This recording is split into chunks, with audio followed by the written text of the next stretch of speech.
Well, hello and welcome back, everyone, to our coverage of the UN General Assembly. We're right here in New York City. Pretty strange feeling to be somewhat back, but we are back, and delighted to have so many of you with us who've been following our coverage that spans across sectors, climate and health and energy and ag.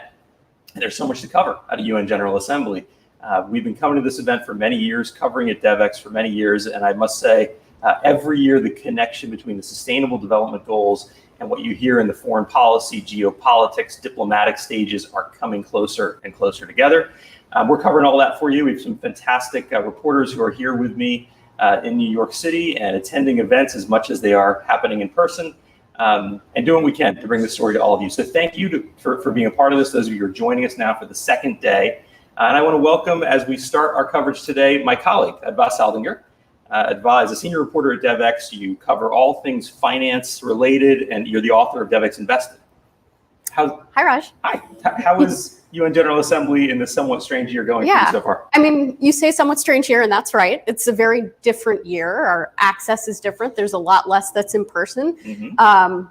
So there's a bit of a juggling of running between meetings and still doing some calls on the phone or tuning into some virtual events and trying to work with other colleagues who aren't here to support us and covering the virtual events to make sure we're really bringing the full picture. And obviously we're also testing every day. Yeah. So it's definitely a very different experience, still good to be in New York. It's quieter than most years, not quite as hectic. That's right. There still are some traffic jams for those who are used to coming here during this time, but it's not what it used to be. What are some of the big things you're looking at that you're paying attention to? Yeah, I mean, as you said, I write Devex Invested, I cover finance, and so I'm always really interested in the conversations around finance and around what the private sector capital is doing and sort of what some of those companies are talking about this week at UNGA. And there was a big report out at a UN Global Compact event on Monday around CFOs and these CFO principles that they're building and sort of the role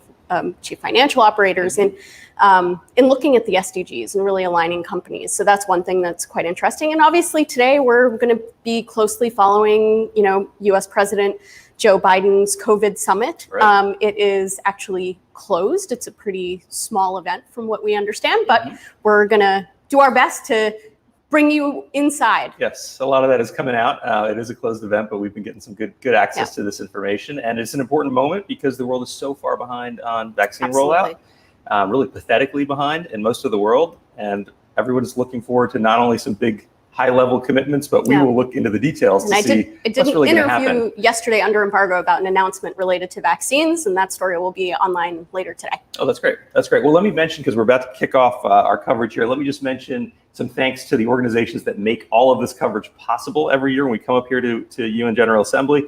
We've got this year AstraZeneca, Bayer, IFAD, MSD for Mothers, Novartis, and the Novartis Foundation, Save the Children, and Smile Train, all as innovation partners supporting our coverage.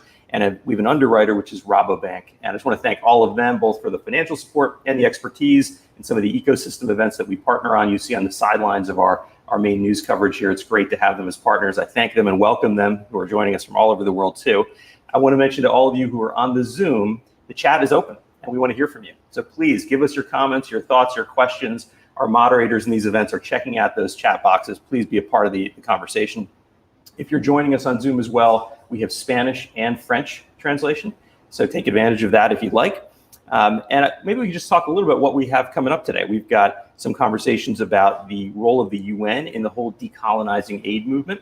And we want to dig into that a little bit. We are covering, as we always do, universal healthcare. And we have the UHC Pavilion, as we call it. It's back again this year. We're digging into health tech, health equity, nutrition, safeguarding sexual and reproductive rights in conflict areas. A lot going on today. You're going to want to stay tuned for the next few hours and beyond. But first, we've got a really interesting conversation that you've had with the UN Development Chief, Achim Steiner, the head of the UNDP. You want to just kick us off before we join that? Yeah, I had a great conversation with him earlier this week, sort of about what to expect. UNDP is just sort of announced its new strategy for the years ahead and sort of adapting to the times around COVID. And like many of these conversations, we didn't have time to get to everything. So we sort of scratched the surface and there's a lot more that they're going to be working on. But one of the things we focused on is energy. It's a priority for UNDP in the year ahead. Part of the reason we did that is because on Friday, there's a high-level meeting on energy. And from my understanding, there hasn't been one in some 45 years at the UN. So it's a pretty momentous moment, especially as we gear up for COP26 in November. Wow. Well, we're looking forward to seeing that. Absolutely. And now we're going to go to that conversation with Achim Steiner.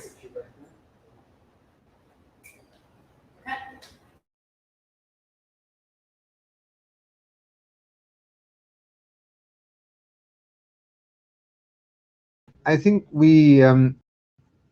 Great.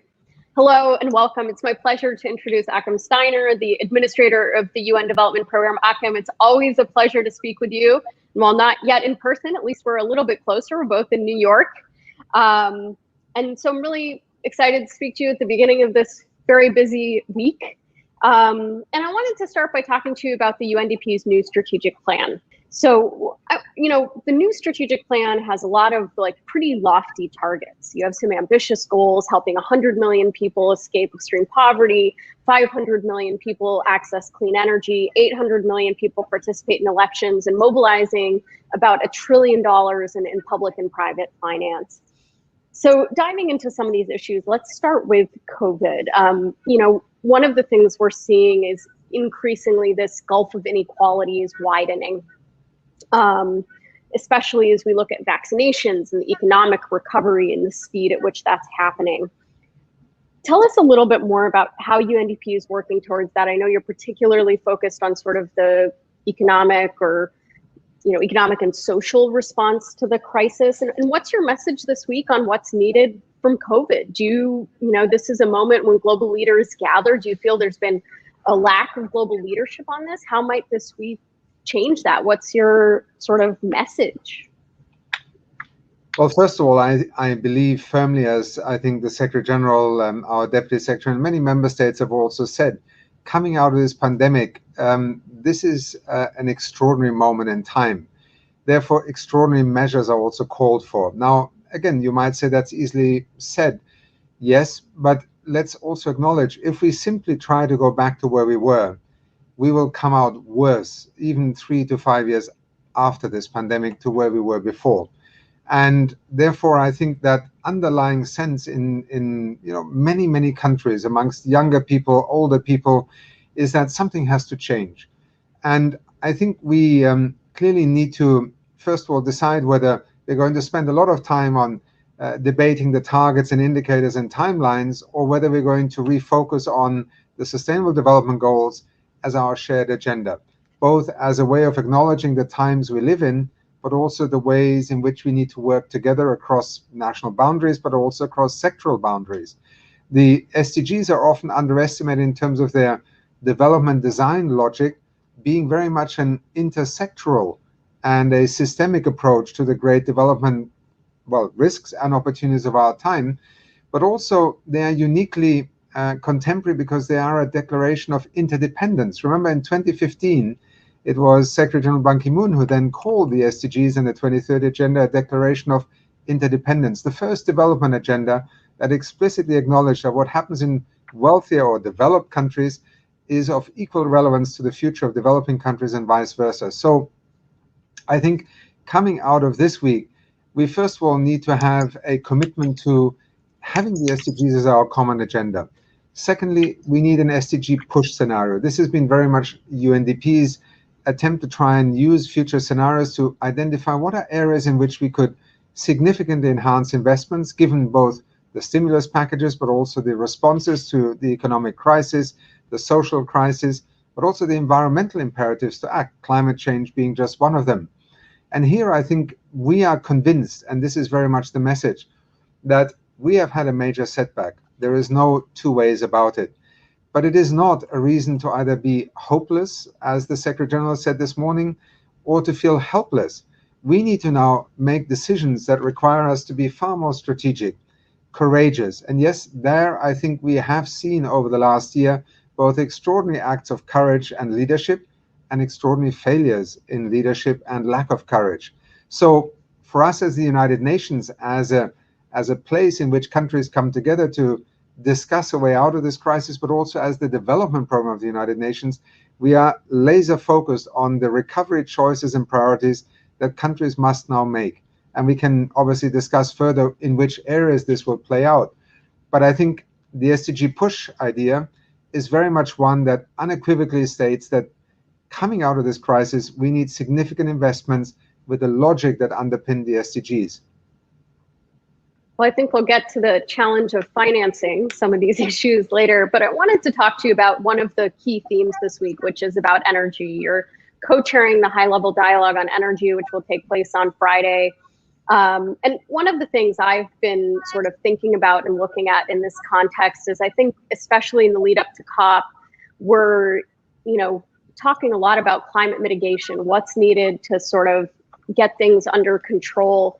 And it seems there's also an emerging tension then with this goal of energy access, particularly in low-income countries. I would say particularly on the continent of Africa, where, they produce barely, 0.5% of total emission, and as we look at some of those challenges and as we look to the dialogue on Friday, what do you think we're going to be hearing?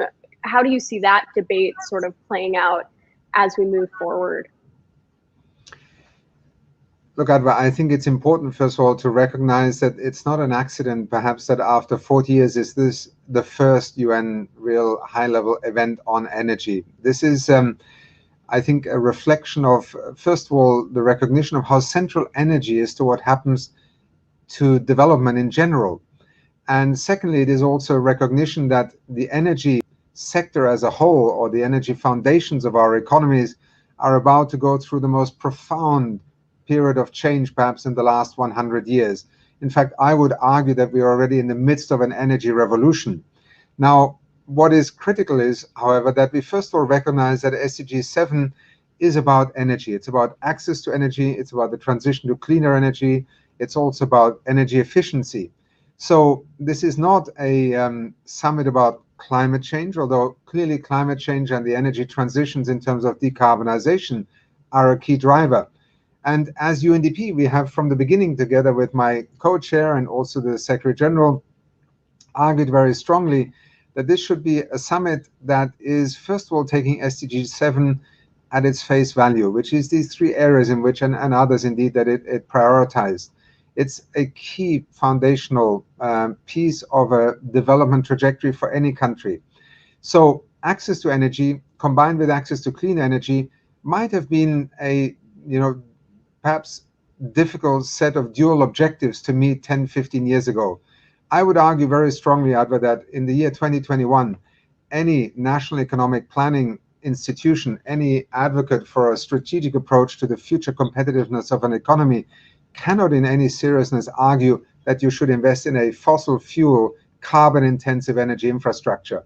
And indeed, renewables have become a shortcut for access to energy on the African continent or indeed in other countries. So I want to push you on one thing here, because I think that one of the debates is around gas, right? So I think people, rightly say coal is probably not part of the conversation anymore, but particularly in low-income countries where they do need a lot more energy generation and need it also for industry, not just at the household level. There's a lot of people who argue, including a lot of leaders of African nations, who say it is patently unfair to say that we can't develop any additional natural gas when some of the world's wealthiest countries continue to do so and continue to use that as a key part of their energy mix. And so I wonder where you stand on that, because I think that sort of debate between low-income countries and high-income countries, particularly around gas, will be a critical issue as we look at the climate debates moving forward. Well, let me be very frank. I think it's damn unfair. It just is one of those historical, facts or realities that countries who discover oil, gas, or coal 100 years after other countries have discovered it suddenly find themselves in a very different era. And from that point of view, I have a great deal of sympathy for countries who would say, look, we need a just transition. I mean, you can't just suddenly say, well, sorry, you are a latecomer, therefore bad luck, gas is not an option for you. But, frankly, I think in history we have also seen these things can often be distractions also of where real decision making is needed. Is gas a transition fuel? Absolutely, it is in the industrialized world. It will be in the developing world. Is it one that will last 50 years or 15 years? Well, a lot will depend on what happens with energy in general. I think if you look at just the economics of renewables, if you look at the public consumer choices also that are happening, markets will move much faster than many people anticipate right now. So if you are a developing economy, yes, it is absolutely legitimate to say, look, we have found a fossil fuel, we want to sell it onto the market.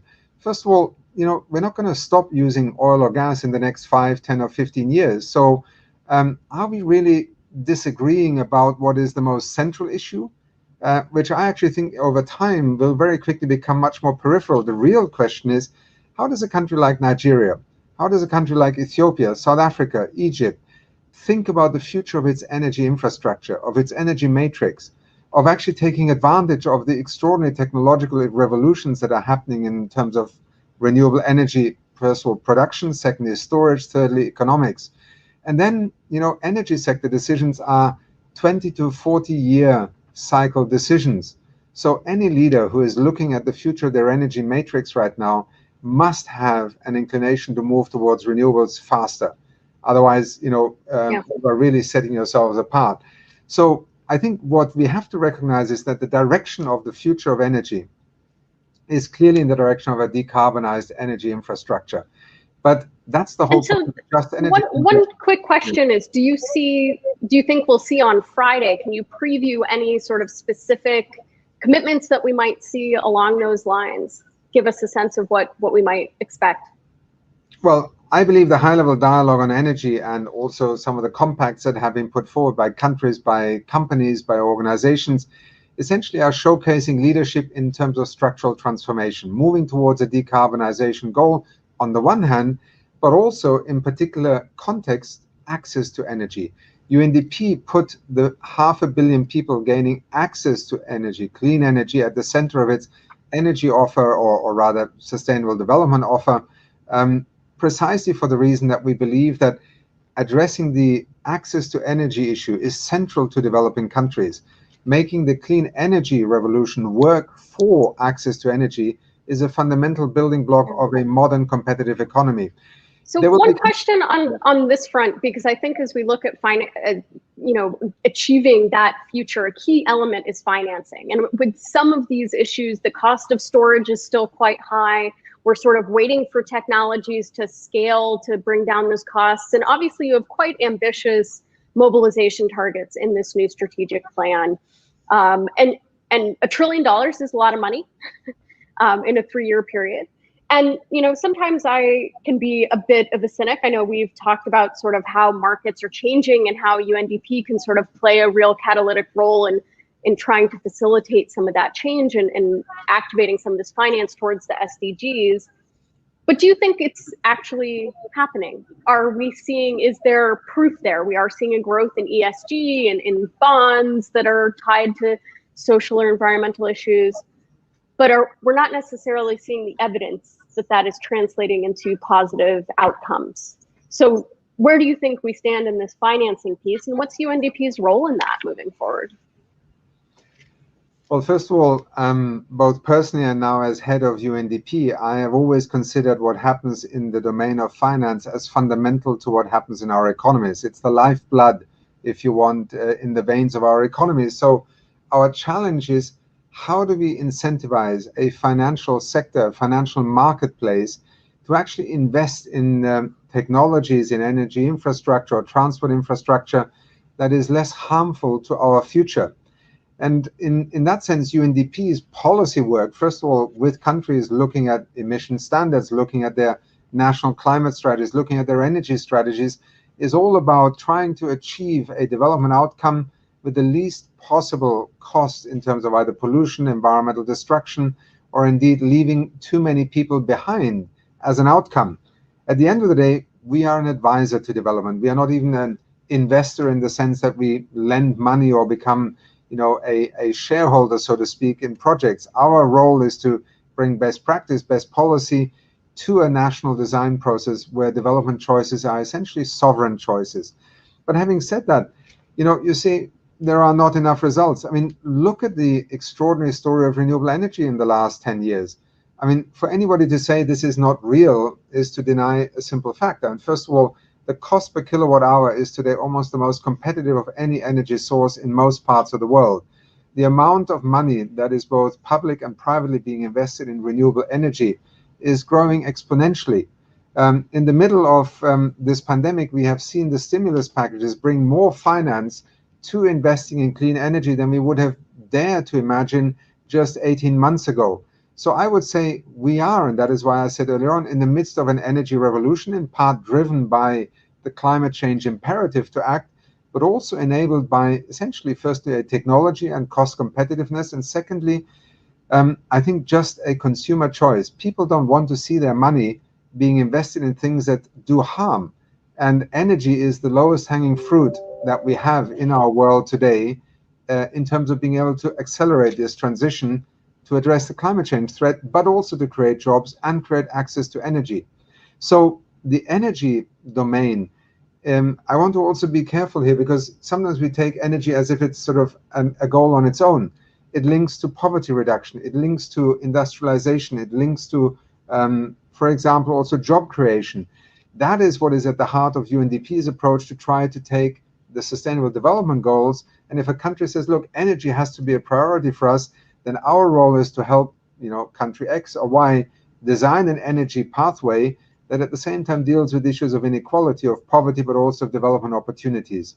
That is the approach that we would like to bring to national decision-making in its own sovereign right, but with the benefit of both global expertise and experience. And finance, clearly, domestic and international, is going to be a central enabler here. Great.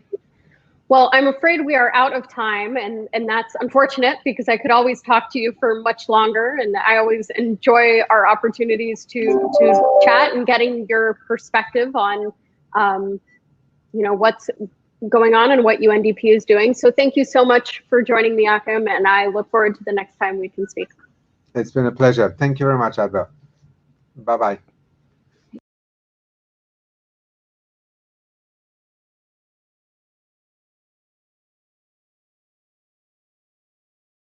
Hello everyone, I'm Amrita Batnal. I'm an associate editor here at Devex, and today I'm really pleased to be having a discussion about decolonizing aid and the role of the UN. We're joined by three really interesting panelists today. We have Nithya Ramanathan with us, who's the CEO and co-founder of NextLeaf. We have Vale Osofisan, who's a senior director at the International Rescue Committee and is based in Nairobi. And we also have Ovigwe Egeu, who's a policy analyst at the Development Reimagined from Abuja. Welcome, everyone.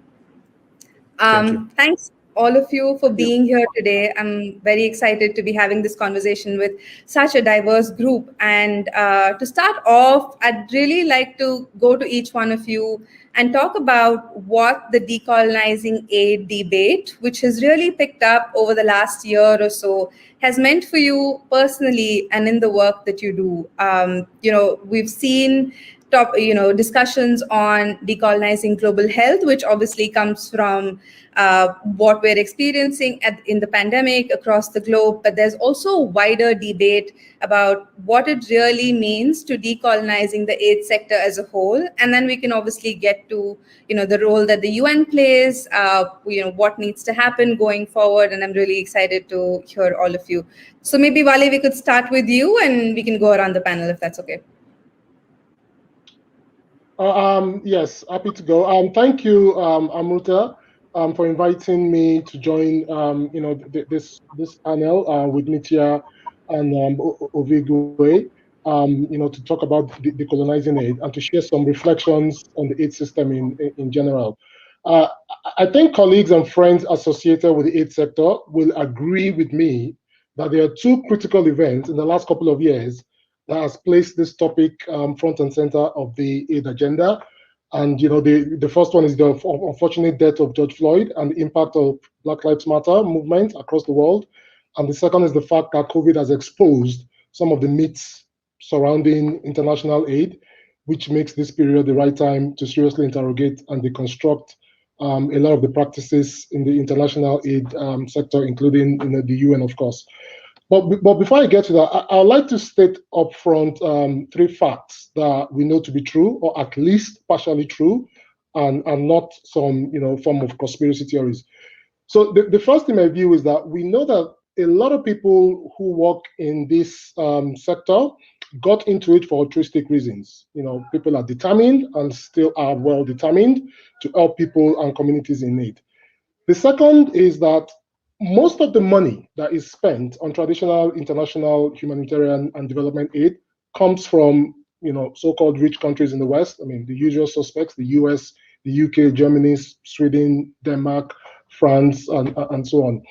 And the third observation for me is this, and it's also a fact: the leadership and decision-making structures on how money is spent in the sector is mostly made by white aid workers and leaders who sit in fancy offices far away in places like New York, Washington, D.C., London, Geneva, Brussels, Stockholm, Paris, and so on.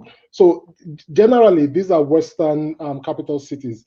And on top of that, the leadership of many international organizations, including INGOs and the UN, and so many other organizations that are associated with the aid sector, are actually based, in the global north, but the work is mostly done in the so-called global south. And most of the leadership of these organizations in the global south, tend to be white folks from donor countries.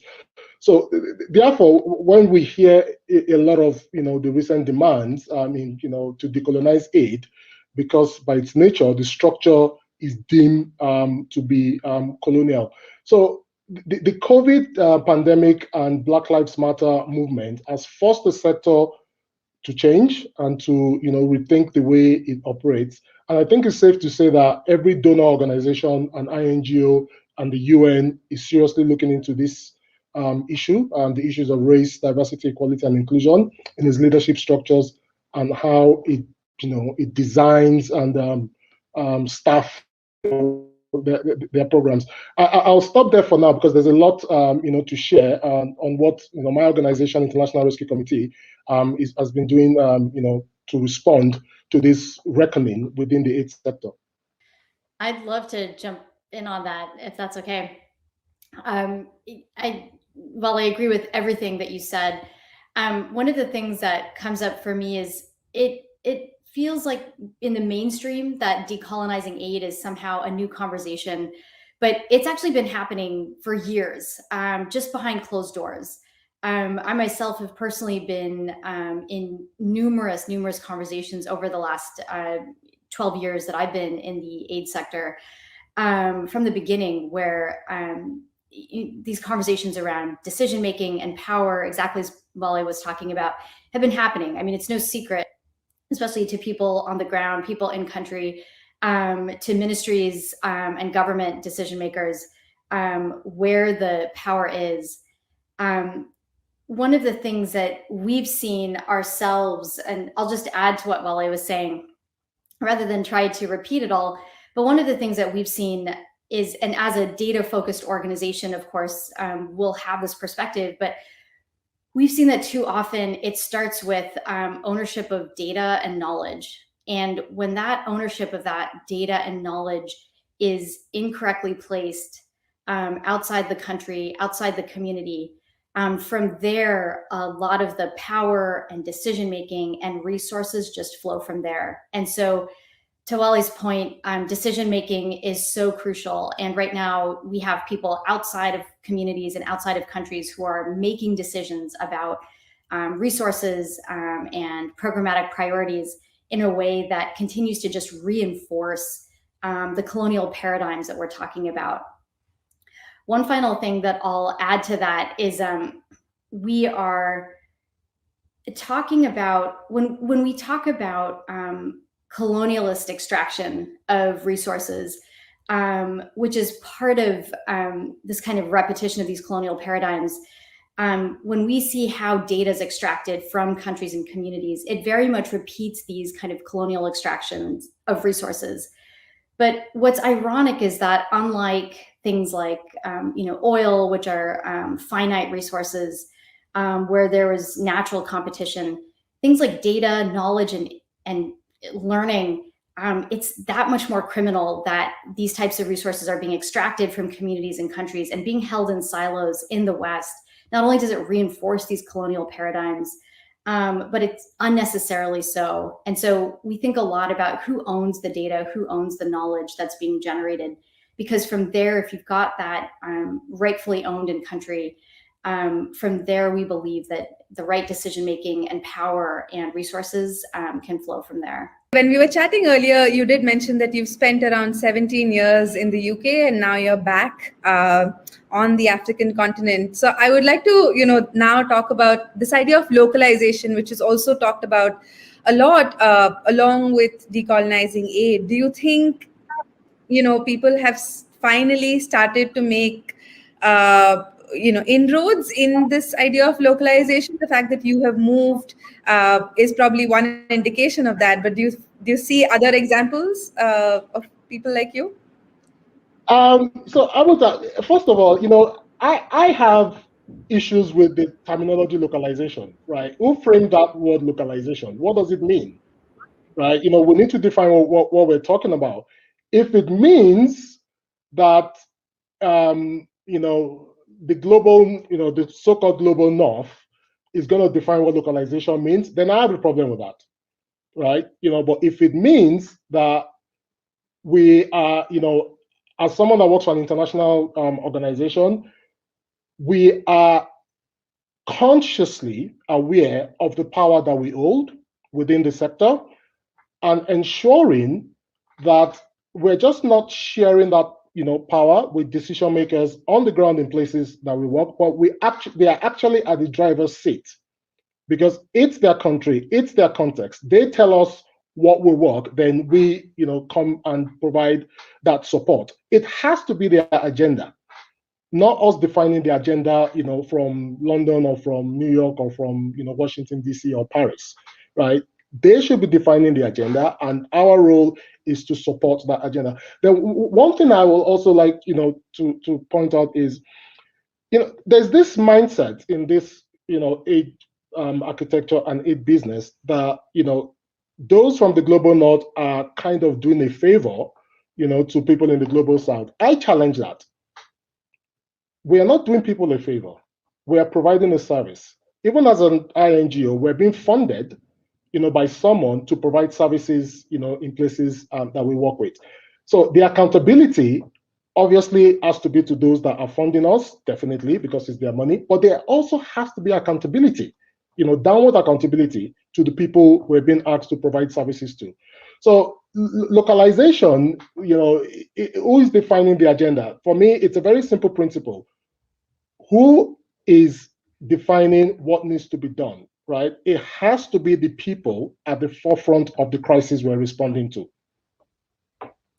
I so strongly agree with that, Bale. I'm kind of curious what you'll think about this, but I'll share something that has been on my mind lately as we think about kind of righting these wrongs and shifting the power, rethinking these structures.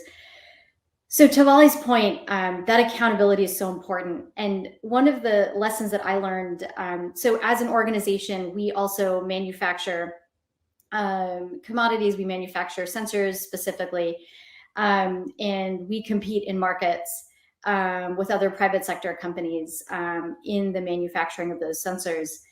And it was really interesting to me, one of the other companies that sells into this space had asked me, why we've had the scale that we've had. And I asked them, who is their customer? And they said their customer was UNICEF. And I told them, my customer is the country. My customer is the Ministry of Health. UNICEF may finally be the one that cuts the check, but it's the Ministry of Health who's both putting in resources and their time, which is far more valuable than money. And I'm very clear about that. And my entire organization is very clear about that. If you ask anybody in my organization who our customer is, it is the Ministry of Health. It's written into our mission, it's written everywhere. And so I think to Vale's point about accountability, one of the things, and here's my question to you, Vale, is, and I know that this doesn't translate across sectors, but one of the things that I do think has been really interesting and valuable for us in really nailing down that accountability is that the Ministry of Health does put some money in terms of immunization. And so they kind of have, I'd say, some leverage to be able to demand that accountability from providers like us. And it's very clear to us that we are a provider of services to the ministry. And so I guess I'm wondering, Vale, because I know that IRC doesn't operate in the same space, we don't operate in all the overlapping spaces, but I'm curious from your perspective what you've seen in terms of the role of the Ministry of Health and country government financing in improving the accountability in that way, or do you think there's other mechanisms that countries have to kind of reinforce that accountability? Absolutely. If a donor puts in $100 million or pounds into a health project, and the Ministry of Health has not put in a penny into that, it's difficult for the Ministry of Health to demand accountability from an organization that is providing services. But if the Ministry of Health has, even if it's as low as 10% in that project, then they have some leverage and they have a say in how the money should be spent. Now, there are two things we need to separate here. We need to separate humanitarian aid from development aid. Most development assistance, in most cases, not all cases, often go through the government system. So you might have a situation where, for example, the UN or the World Bank is funding a project with a third-party implementing partner, but that project is designed with the Ministry of Health or the Ministry of Education based on their strategic plan, for the country. But with humanitarian aid, it's quite different because most humanitarian funding is direct service delivery, and that comes into play in cases where there is a critical gap in the government system, or maybe in a conflict zone where the state has practically collapsed and the institutions are not functioning. But in my view, even in humanitarian aid, we should also have room for what we call system strengthening at the IRC. So where there is fragility, how can we use the funding from aid, not just to deliver services and walk away, but also to help put in place system structures that will outlast the intervention that we've brought into that society, which means that we have to work with the local decision makers or power holders in that setting. The problem you often find is in the humanitarian sector, there are the humanitarian principles of neutrality, impartiality, independence, and humanity, which are good in principle, but sometimes I think a lot of organizations use it as a get out of jail card, not to work with local authorities, because they will say the local authorities are compromising their independence. And I'll share an example of an experience I had. I wouldn't mention the donor capital in one of the Nordic countries. I was on a panel, and they were talking about Northeast Nigeria. And at that time, the Nigerian government was curtailing access of humanitarian actors into the areas that Boko Haram was operating. And a lot of humanitarian organizations, kept banging the drum of humanitarian principles. The Nigerian government cannot do that. And there was this French guy from a French organization that challenged me, because I was trying to make the case that, look, we need to have a conversation and a dialogue with the Nigerian authorities on what we are doing, what our mandate is and what their concerns are. At the end of the day, we want to, help people in need in those communities that were affected by the insurgency. And he challenged me by saying, why are we talking to the government? It's going to compromise our independence and neutrality. So I asked him, where he was from. He said he was from France. What part of France? He told me, and I asked him, do they face any form of natural disasters in those areas? He said, oh yeah, it comes from an area that gets flooded during the raining season in France. So I asked him, can a Nigerian organization fly into your commune in France and start responding, to people affected by flooding without coordinating with the French government? He said no. So I asked him, so what makes it okay for a French organization to walk into Nigeria and do whatever he likes without coordinating with the government, hiding under the humanitarian principles? What's that thinking behind that? Why is it okay for a French organization to do that in Nigeria, but the Nigerian organization cannot do that in France? So it begins to expose some of the deep-seated prejudices that a lot of people, in our sector, sadly, carry with them. In my view, we just have to be very pragmatic. You cannot go into someone else's country and dictate what you want to do. That's just not. It's not right. We have Ovigwe back with us, and I'd like to go to you now. So we're talking about, what the idea of localization might look like. Wale did say he doesn't really like the term. Nitya shared her experiences about, what it means to actually go into a country and really engage with the ministry there instead of engaging with external organizations like the UN. So I'd just like to get a sense from you, what has your experience been like, and what do you think is the next big challenge as the development sector, the humanitarian sectors really, look to sort of face this hurdle going forward? Yeah, so for me, when I look at the international development today, whether humanitarian aid or ODA as they call it, official development assistance, it's your topic decolonizing is really apt because it needs to be decolonized, and you just have to listen to Wale's example to know what exactly we're dealing with here in Nigeria and all across Africa. In fact, the entire global South, right? And in a colonial relationship, it takes two. There is a quote unquote colonized, or the junior partner, then the senior partner, and you see certain features in that relationship. One is infantilization of the colonized or the junior partner, where their voice is not really not respected, even within their own domain, and then in the global space is almost not even heard, at all. And I would also say, to a large extent, you would also find lack of ownership of the means of production. And that sounds very socialist, but bear with me, and you understand what I'm trying to aim at when I talk about this. Let's look at COVID-19, for example. When COVID-19 happened, there was a COVAX program. And also, you had a lot of talk about SDRs, as special drawing rights. And if you understand the special drawing rights, they are supposed to be one of the mechanisms to assist developing countries. That was how these mechanisms were framed and pushed for the whole world to say, okay, fine, let's go ahead with it. Now, the special drawing rights have been given.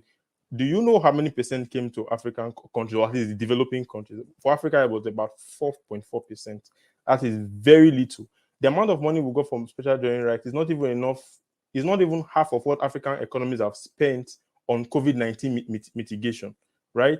So, and then even a very recent example, again, I would say that carries that feature of lack of, representation, I say, of voice being heard, is even Afghanistan. So looking at, as I was speaking to you now, 1 in 3 people in Afghanistan is food insecure, and then they are running out of medicines. Hospitals are about closing down. And what do we hear? That certain countries are freezing the assets of Afghanistan. Yes, I can understand the sentiments about women's rights and all of that. Those issues are very important to be taken seriously. But if you have a situation where people are actually dying from lack of medicines and they are facing severe hunger, is it really the time to start your own agenda in that country, or pushing your own agenda? For those in the global north, it is because they don't really listen to the voices of the people on the ground. If you go to Kabul today now and ask them, do you think we should release the $9 billion that the United States government is withholding just to put pressure or as leverage against the Taliban? I don't think there's any Afghan that would agree to that money being held. Or the IMF is about $400 million that we're supposed to supply to the Afghans. They will tell you, bring those money because we need them. So whether in Nigeria or anywhere in the global south, the voices of the people on the ground are just missing from the conversation. They can platform these people in pictures and when they're doing photo ops, but when it comes to the real process, when it comes to the nitty-gritty, you will not find this representation, and because of the structure of the leadership. In Development Reimagined, we work on a program for decolonizing global health in particular. And then because of that program, we did a survey to find out about the leadership of most of the elites global health of NGOs. And what did we find? 16%, only 16% of senior leaders across all these organizations are from the countries they're operating in. That's very, very low. And 80% of them actually operate dual salary structure. So you have people being recruited from within their countries, paid far different from what they would have been paid if they had been brought from abroad to do the same work in that particular country. That is ridiculous. So there are a lot of structural problems, and I think that is where the conversation really needs to be at. How do we begin to change these structural, issues so that there is more? It's more inclusive. And I will bet you, if you cannot change the political dynamics in the global system as a whole, you would not be able to change the dynamics in the aid sector. The aid sector is just a reflection of broader economic, and hegemonic thinking from certain countries. Right. Thanks for that, Ovigwe. Sorry, Wale, I thought you wanted to respond to Ovigwe first. Yeah, I wanted to ask Ovigwe a question because he raised some very, very, valid points, and it goes back to something I mentioned at the beginning. How can we in the global South expect to hold to account, donors from the global North when even our own governments are not accountable to our people? Yeah, that's. We might have lost Wale there, but yeah, Ovigwe, go on. Yeah, I think we don't have, we can't hold so-called global North countries to account because people here did not elect them. So we have to understand that they have the means, and it goes back to what I was saying about the means of production. They own the money, and they are the ones funding this program. So automatically they believe that they should have a say on how the money is spent, regardless of what the people on the ground think is priority, right? So that's the major issue, and that's why you would find there is this new discussion. I don't know if Devex is part of it, but they're calling it global public investment. One of a friend of mine, Jonathan Glennie, is working on that. He had a book out, and he's talking about how to rethink the way international development is structured, going from donor aid, relationship to have a more inclusive approach where everybody funds and everybody decides what the priority is. For instance, if we had that kind of system in place and we're looking at how to address COVID-19, it won't be rich countries donating vaccines to poor countries. It will be everybody sitting down to say, okay, which countries are the most vulnerable at this given time, and then which countries have the most resources, and then everybody pulls together and say we distribute according to the needs. But and again, it's very important that we begin to look at the aid sector from that perspective, where everybody pulls resources together, and then we all now decide how that money is spent, as opposed to the donor, recipient mechanism. Because now you have in Africa, for instance, just 2% of Africans have been fully vaccinated, but you have in Europe some countries already at 60-70%. Up until last week, Johnson & Johnson was producing vaccines in South Africa and shipping it to Europe. And you have people just around you here that are not even taking one shot, and some countries are already on booster shots already.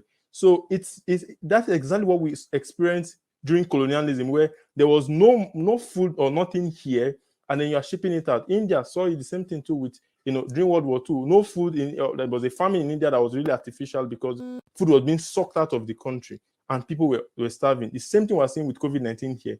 A continent of 1.3 billion people, only 2% have been vaccinated. Meanwhile, vaccines being put together here is being taken out of the continent, to Europe. And it has to be, you have to look at the way the African Union and African CDC are responding to that and say, you know what, we have to shut this down. And even Europe is saying they are going to send back those vaccines because they realize how ridiculous it is. But the very idea that was okay in the first place exposes all of the issues that is wrong with the current international development, space. Right. In so many ways, the pandemic has sort of shown us a mirror. It has reflected the inherent colonial mentality. unfortunately, we only have about 3 minutes left. So if you could just go around the panel and talk about how the UN fits into this discussion. We are at the UNGA, so it would be fit for us to talk about this a little bit. So maybe we could start with you, Nitya, and if you could talk about how you in your work can see engaging with the UN in a way that is not colonized. Yeah, so for us, it comes down to recognizing that data is knowledge, is power, is money. And that in each step in that continuum, there's value, and being able to ensure that countries and communities are actually driving each of those steps. So driving whether and how we collect data, what data is collected, what knowledge is generated from that, how the decisions that are made based on that information, and then finally how resources are allocated based on those decisions. And if we can completely reorient, and it's going to require a massive shift, a lot of humility and introspection, I think we can get to the type of world that all of us panelists have been describing today. Oh, should I go next? Sorry. Sure. Yeah. So with regards to the UN, I think we really need to take a step back, right? And, interrogate, the point at which the UN was founded in 1945, the dominant games in town was colonialism and imperialism. And the leadership structures and the operating model of the UN hasn't moved past 1945. So that needs to change. What I would like to do is I would like to leave us with a question, right? And it's a very, very pertinent one. So, and the question is this: how can the aid sector, whose founding roots were in the colonial era of imperial powers, how can the aid sector continue to contribute to international development without deepening the same power structures, attitudes, and behaviors that is partly historically responsible for the problems we're now responding to today? That's a great question. Ovigwe, would you like to respond to that? And then after that, I'll just wrap up. Personally, for me, I think saying decolonizing the UN is a bit of an oxymoron, and I think it goes back to what Wale was just saying. But for me, I think we can't do away with the United Nations. It's very important. The UN has been crucial in various ways, leading to global peace and security. We just have to accept that, and even if we have problems with it, that's the fact. But how do we solve the problems? I think again, it's about decision-making process. How and who makes these decisions when it comes to global development? The Security Council, one of the easiest targets when you're looking at changing the United Nations. Why do we have the same people in the Security Council that we had, decades ago? What is the criteria? And for what reasons do we have the same members of the Security Council the way it is today? That the world has changed. The world has changed completely. So you have major countries who have the same, roughly even bigger economies than some of the countries in the Security Council making decisions. A country like United Kingdom, for instance, compare the population of the UK to India, and tell me how United Kingdom is more representative of the world as opposed to a country that had about 1.2 billion people. So it has to. We can't talk about inclusiveness in United Nations without interrogating the most crucial organ of the United Nations, which is the UN Security Council. And I think that's where attention needs to focus on. Yes, the UNGA is all right. We can still look at how we can accept that it helps in democratizing the process. But for the most critical issues in the world, the UN Security Council is the top body, and that is the target for decolonization. Thank you. Right. Thank you so much for that, all of you. I've learned a lot today, as I'm sure our audience have as well. Listen to people, go to the people who really matter. Don't worry about terminologies and getting stuck in, sort of these discussions about what is right and what is wrong, but really go to the people and get the work done is the message that I'm taking away from today. Thank you so much, all of you. I look forward to speaking to you again. Thank you.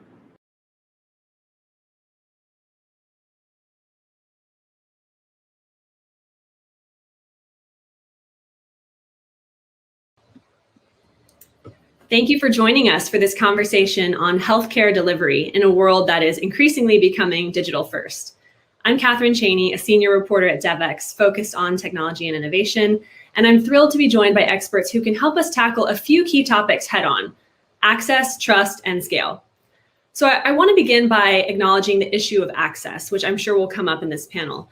As many of you know, more than half the world remains offline. And as more health services move online, something we've all experienced, many people in low resource settings are at risk of being left further behind.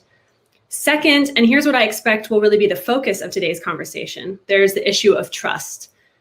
A few key questions here. How can patients feel comfortable sharing sensitive health data?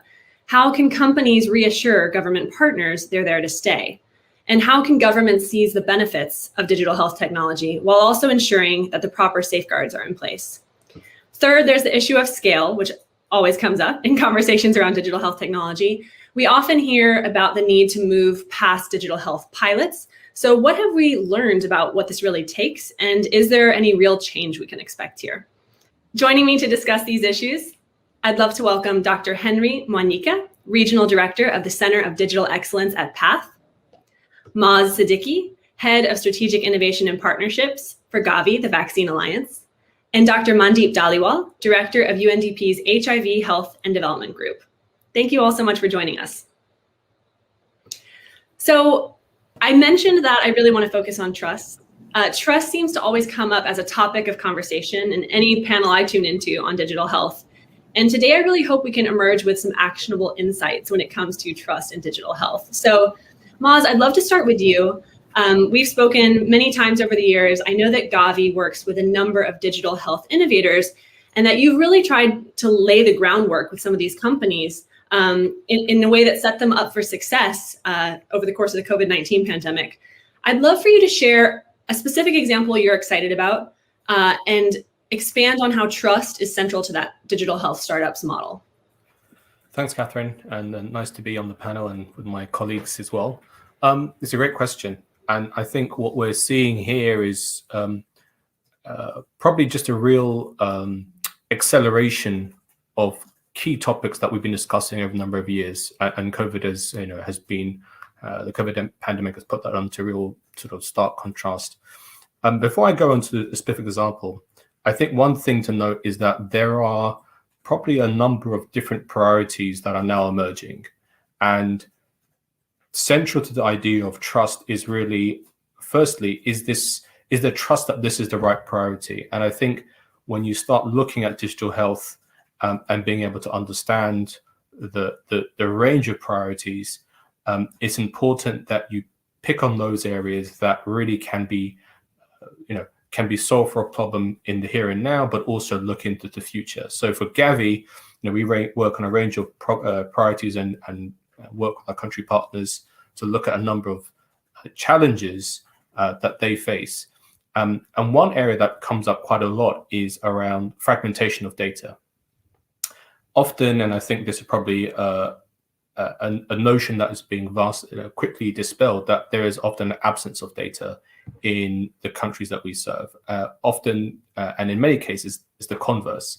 So there is a challenge that we've identified, along with others as well, which is how do you then provide actionable insights in a way that is rapid, that is scalable, that is potentially sustainable as well.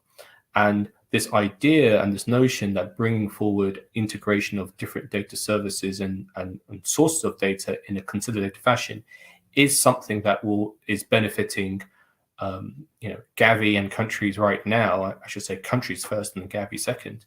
And then in the current sort of pandemic, but as we move forward, this can also be supported for routine immunization. So one particular organization that we worked on, and there are others out there, I have to say, but one organization particularly that we've supported through the Infuse program, which is a Gavi accelerator for innovators, particularly from the private sector, is Zenesis Technologies. And what this organization does is really look at the different streams of data across the program and even outside of the immunization program, and bring that together in a rapid way for decisions to be made, in almost like a control room. And we saw this, and we continue to see this with Genesis and others, I should say, in the light of the COVID pandemic. So as you're thinking about now building trust, if you're thinking about access, one of the challenges that we should look about is how we also building platforms that can be accessed by various programs that are being supported right now for immunization, but potentially could be delivered for other vertical programs. And I think that then gets to a point really about how do you start to build usability? How do you start to build accessibility? How do you have trust not just in the process, but how do you have trust in the outcome? And with some of these technologies, because there are quite advanced, not just for countries that Gary supports, but actually for the public sector at large, there's often an understanding around, okay, what is behind this? How does this actually work? And I think there's a role that organizations can play. But let me just stop there. I'll let others chime in. Thank you. I just want to ask a quick follow-up in terms of Genesis technologies. I'm glad you brought them up. For those who are less familiar, Genesis is actually based in the San Francisco Bay Area, where I am also based, but working in governments around the world.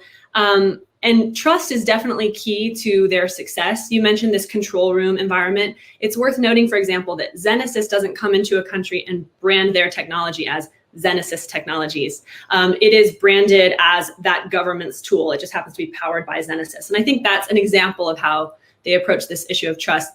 But Moz, just to clarify one thing you were saying in terms of platforms, is the point there kind of back to what I alluded to earlier, companies convincing governments they're there to stay. It's not this one-off project that they come in, they build this project, they leave, and the project leaves with them. It's creating a real platform the government can use for other use cases. Is that what you look? Absolutely. Look, I think it's also if the space for organizations, NGOs, the governments around the world, and the private sector to invest is constrained, and it probably will continue to be that way in the future. So how do you then enable platform services that can start with one particular program but then be deployed into others? I know colleagues have experience with this, and I think that is a trust that the time that I would spend if I'm in the Ministry of Health within the EPI program, which is specifically focused on immunization, looking at this, that's a good investment of time. Or if I'm the ministry, because I know it works for immunization, can it work for other services? And that's one of the things that we're exploring and building out with Genesis and actually a whole range of other partners, including those from the public sector too, to sort of reel that ecosystem, the operating system really for countries to take on. Great, thanks, Moz. And that's the perfect opportunity to bring Henry into this. Henry, I know you've worked with governments to design their own digital health infrastructure. And I wonder if you can talk about where trust comes up in this work. I mean, obviously you have to build trust with government partners, but I'm sure that you're dealing with issues of skepticism or distrust, perhaps largely because governments have dealt with a lot of companies that aren't taking the approach that Moz just outlined. Companies that are coming in with a particular priority, not just companies, donors, NGOs coming in with a particular priority. It doesn't necessarily align with the government's priority. And there isn't that platform approach that it can be used kind of breaking down the silos and across issue areas. So can you talk about how trust is key to your work with governments, and do you have to deal with issues of distrust at the outset? Thank you, Catherine, and I'm glad to be here to join this distinguished panel. So the issue of trust is very important, as when we go into countries, and normally we go in trying to support governments to realize their vision when it comes to digital transformation. But the digital transformation should support countries' priorities in the health sector. So when we go in, we always tend to take an enterprise view of the health system, and just to make sure that we don't look at the health system as a vertical program. So we take a holistic view. But also, we always try to ensure that government is always on the driver's seat. And for that to happen, we need to identify and build trust with visionary, both political and technical leaders, because through that trust, they'll be able, first of all, to see you as their trusted advisor instead of somebody who is coming in to bring in a solution that responds to their priorities or priorities of a donor. So we come in, we find visionary leaders, and then we try to make sure that they understand the intention, but also we understand what the country is trying to achieve. So the response has to be on the country's priorities and country's needs. And we shouldn't come in and brand a solution that is coming from outside. We are coming in to listen, also to work together with stakeholders within the country to come up with solutions that can help them realize their vision to improve the health outcome of the citizens. So once we've documented that vision, again, we work with countries to develop a strategy, digital strategy, which will set a vision of what a country wants to achieve. And that is critical. It has to involve all stakeholders in that country. And to achieve that, you need to have trusted relationships with everybody. So all voices should be heard, and everybody should be on the table when it comes to these discussions. So once you've documented your strategy, you need to go further now and build and develop a costed investment roadmap that will outline what needs to be done, when, and how much it's going to cost, so that when people coming in trying to invest, including the government, they know where to begin. And those costed investment roadmaps should be inclusive. Everybody should be on the table. And I should point out, collaboration is not easy.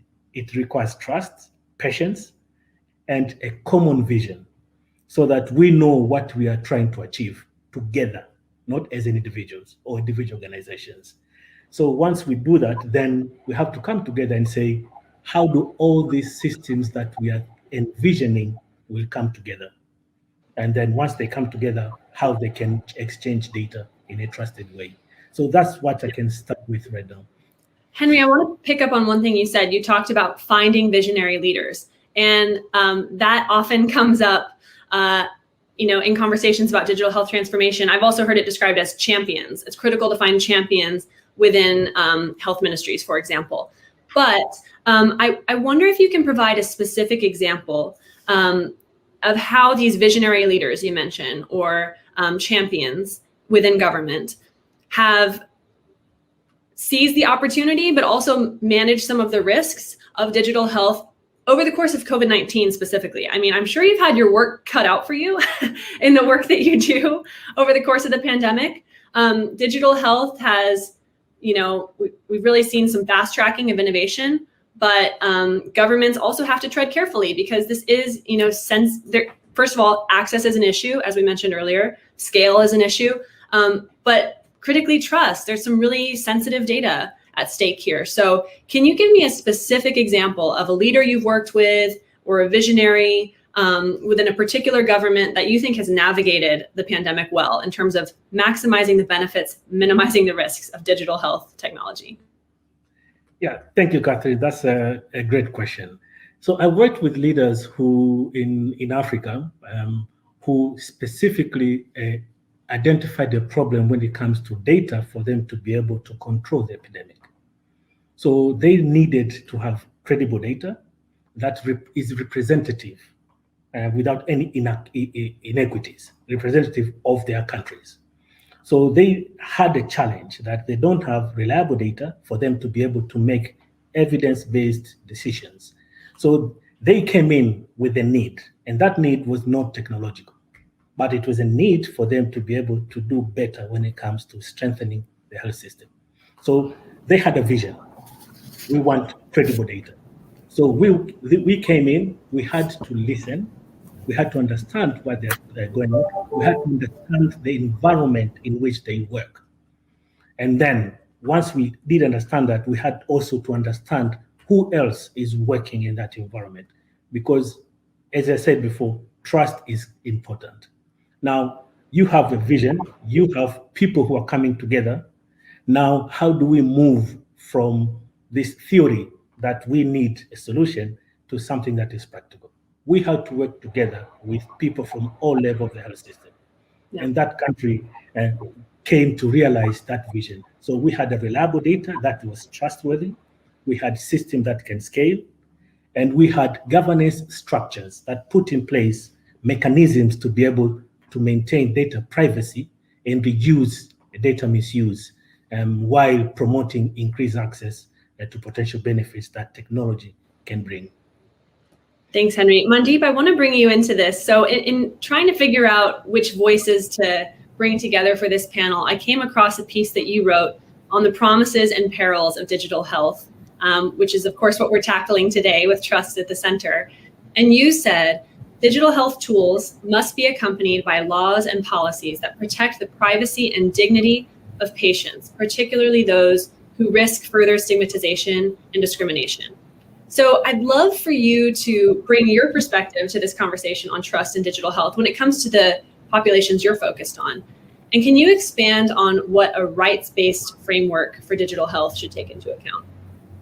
Thanks so much, Catherine, and it's an honor to be here with this panel. And we work at UNDP, we work closely with Gavi and with PATH in various parts of our health portfolio. I wanted to just take a step back before I answer your question specifically to say that, for me, access, trust, and scale are really go hand in hand when it comes to sustainable development. So one of the best ways to build trust, and we know trust is important because if you look at countries that have higher degrees of trust, particularly in the public health system, they've done better on COVID responses. They've done better in terms of COVID vaccination coverage. So, and in those places, you also had better access to healthcare. So one of the best ways, according to me, to build trust is to increase access to healthcare, to invest in universal health coverage. So access and trust go hand in hand for me. And that's certainly the case for digital health as well. Similarly, the point about scale, I think, we've all talked a lot about startups. It's when you go to scale. How do we move from startup to scale? That will help build trust. That will also solve the access challenge. So I think this framing of access, trust, and scale, the synergies between those three are really, really powerfully sort of present, certainly in what's on a lot of our minds these days, which is how are we going to vaccinate 70% of the world by the end of 2022, and if not sooner. So in terms of digital health, for UNDP, we are a digital forward organization. Digitalization is a critical enabler for sustainable development. We have had a lot of experience working with countries, certainly in the area of COVID vaccination. We're supporting countries with digital solutions for vaccine equity in 50 plus countries now. And there's broader work on digitalization in our elections program, in our governance work, and in our environment work. And there's a huge sort of footprint on data as well. It's critical, I think, to, as we kind of race ahead with digitalization, as you say, to make sure that we safeguard trust and we build trust through a rights-based framework. So that means ensuring that there are protections, laws, and policies in place for privacy, confidentiality are critical, I think, of the data. And the access question is really important as well. By increasing access, you help build trust. So I think that's also very, very important. I want to come back to something you said in your introduction, which was about, half the world is still offline.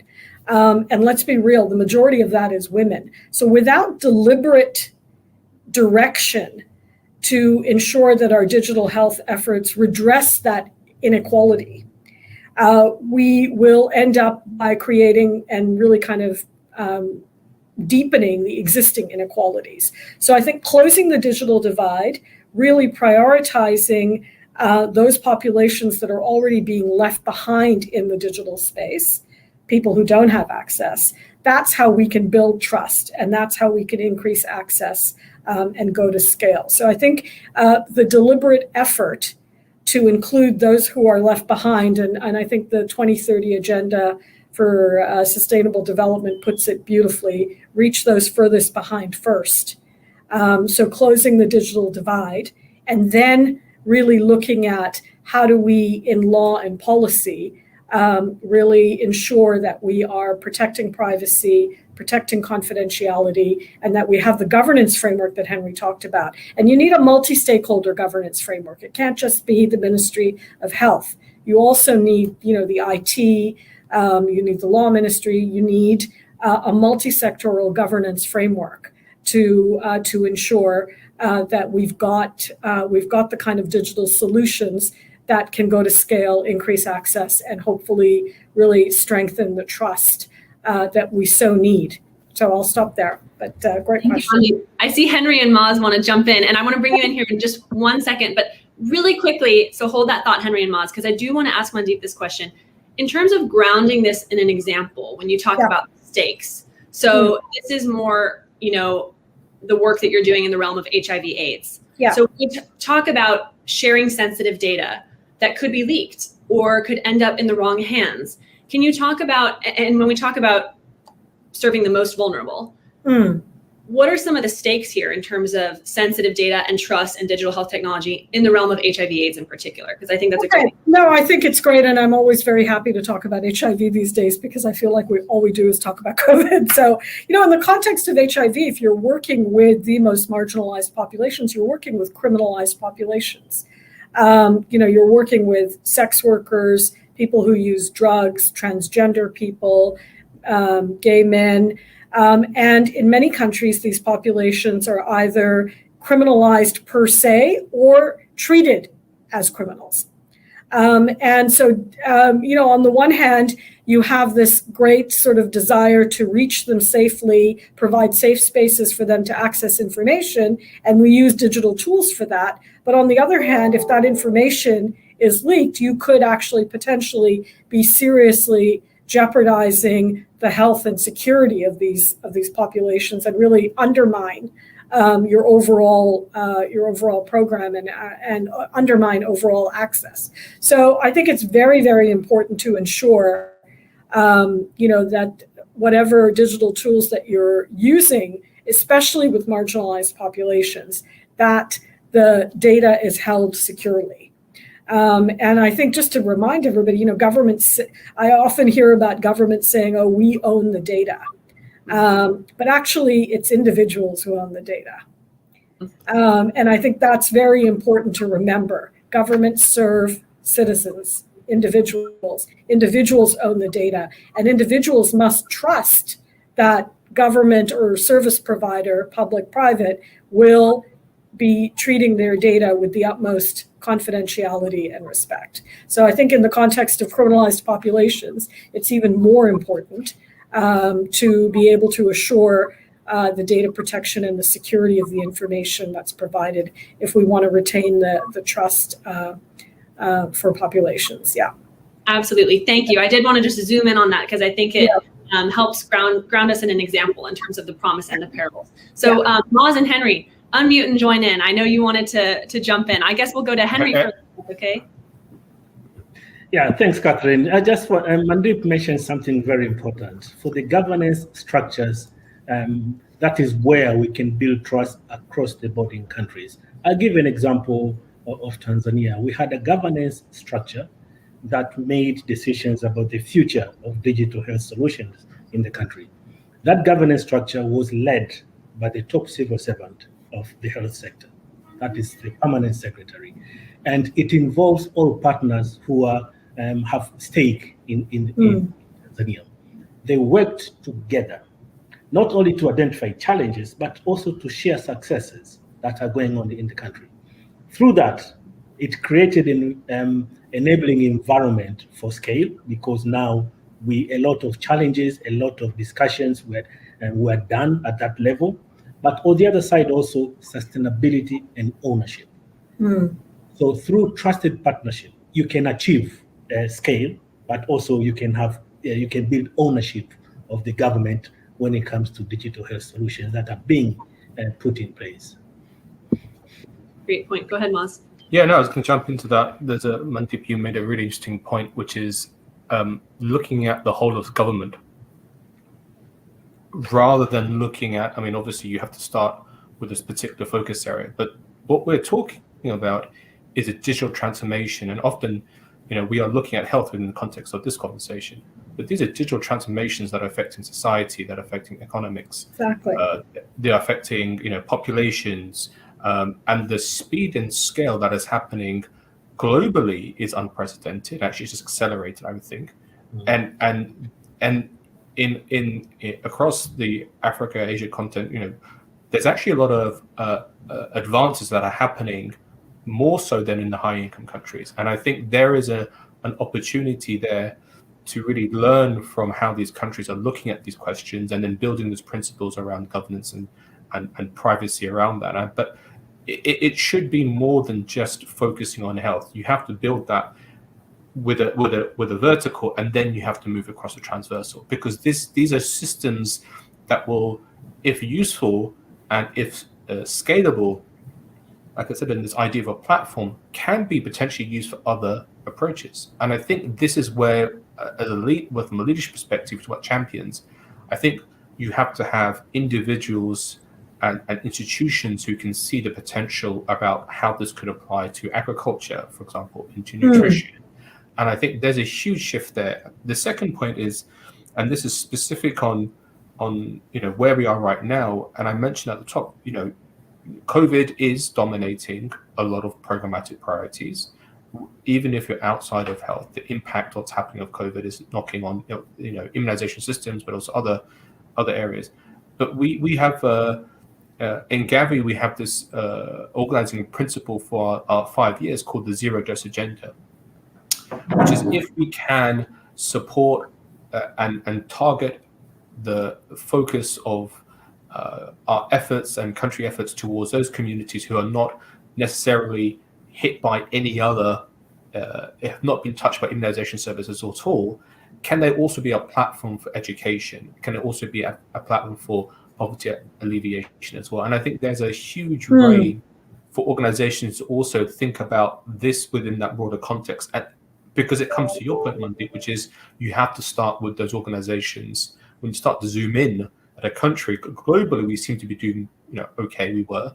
But when you zoom into a country, there are huge inequities within a country. So how do you do that to build almost scale the scalability of those platforms and the initiatives across other areas? And I think that then builds trust within governments more than just ministries. I think that's a sort of interesting point that we've seen certainly in some of the conversations we've had with a lot of organizations and countries too. Yeah, can I come back in, Catherine, on something? Yeah, quickly. I really wanted to come to this point that Moses just made about, and I see, the zero dose agenda that Gavi is talking about, I think is really a great example of reaching the furthest behind first and really zeroing in where the inequity is the most profound. And that if you can reach that population, you can then start to build out something that can actually be useful more broadly and then go beyond health. And just to give an example of this, I think governments are very excited by this kind of a integrated, ecosystem approach.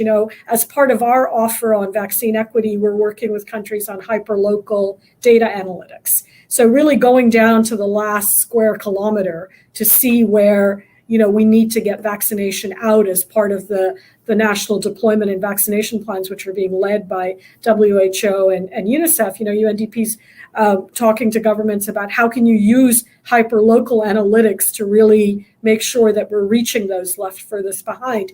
And it's fascinating. The response from governments has been, this is exciting, not just for COVID vaccination, but has broader applicability for services more broadly. So I think that, this point of Moses is absolutely right. It's really kind of zeroing in on the who's being left behind and using the digital tools to reach them first, and then kind of building out in a way. And I think there's a tremendous potential there to deliver on the ambition of the Sustainable Development Goals using that kind of an approach. Yeah. Go ahead, Moz, quickly, and then.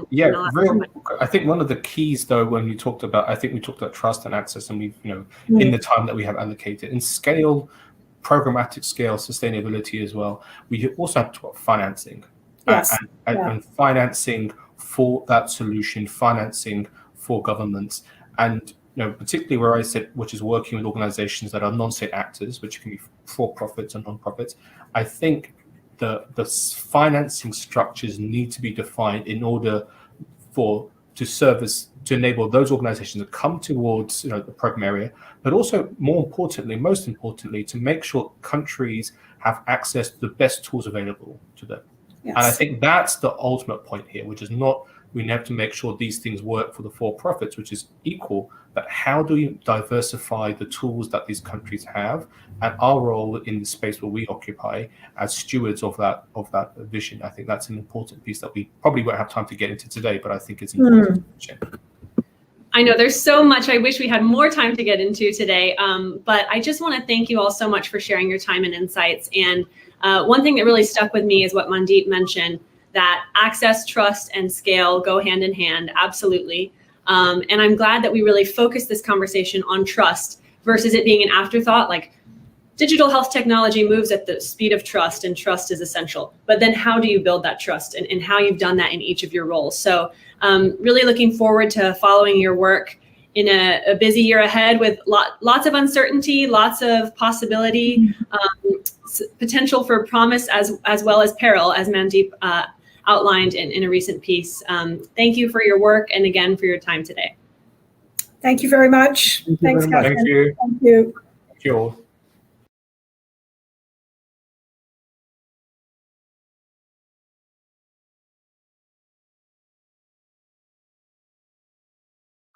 Thank you everyone for joining us. My name is Jumbi Chakamba. I'm an associate editor here at Devex, and today I'm joined by Dr. Patrice Machaba, president of the Novartis US Foundation, to discuss health equity.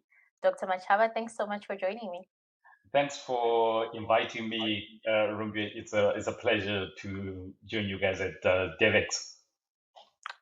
Thanks. And health equity. So this is probably going to be a big discussion at the UN General Assembly this year. And I know that your foundation has a big announcement that they made about a partnership with historically black colleges and universities in the US. Can you tell us a little bit more about that? Well, Ruby, I mean, we've all experienced the impact of COVID, right? And what we saw last year was the impact of COVID on black and brown people in the US was different. The number of people hospitalized and the deaths were higher amongst African Americans, Hispanics, and indigenous Americans. And the whole discussion then was, how do we integrate and ensure that African Americans and Hispanics participate in clinical trials? And then after that, the discussion around vaccine hesitancy amongst black and brown populations. We at Novartis decided to take a different approach. And we realized that the lack of participation of these communities is because of a history of distrust in the healthcare system in the US.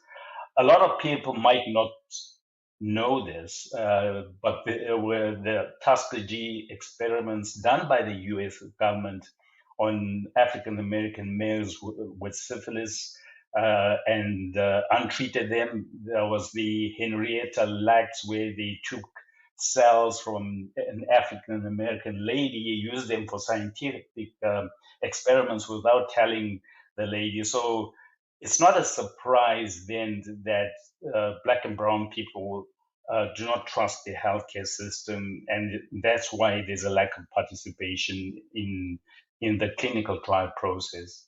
So we decided to engage with the historically black colleges, in particular the medical schools, and started with the Dean of Morehouse Medical School. And it became obvious to us that the problem was, one, trust. The second problem there was there are not enough investigators who are female who are doing clinical trials, let alone black or white.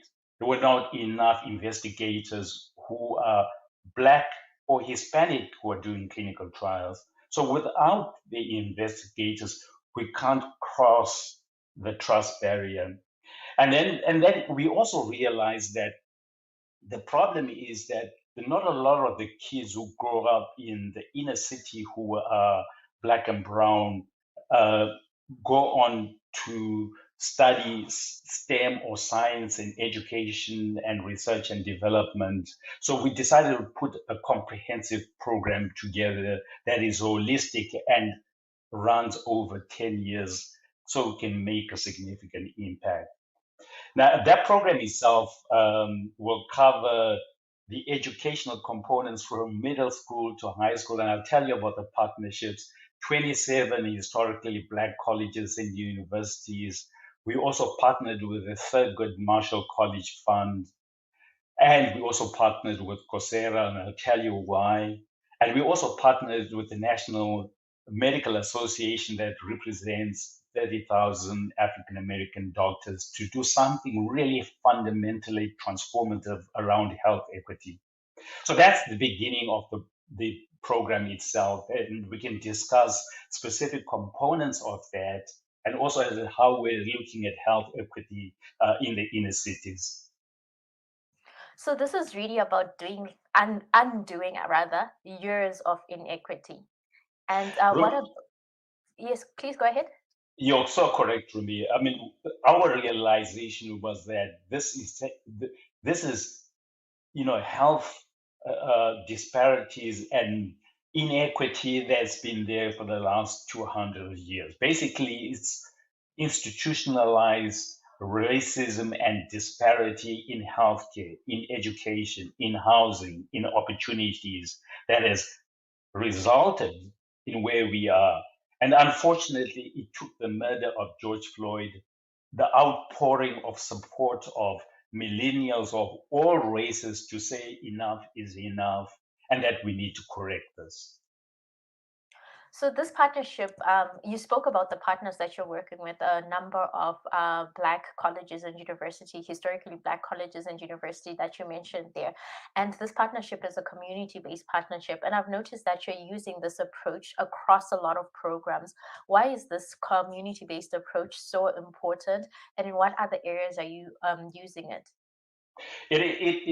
The community approach is really important because we can't prescribe solutions for communities in Atlanta, Georgia, or communities in Chicago on the South Side or in Philadelphia.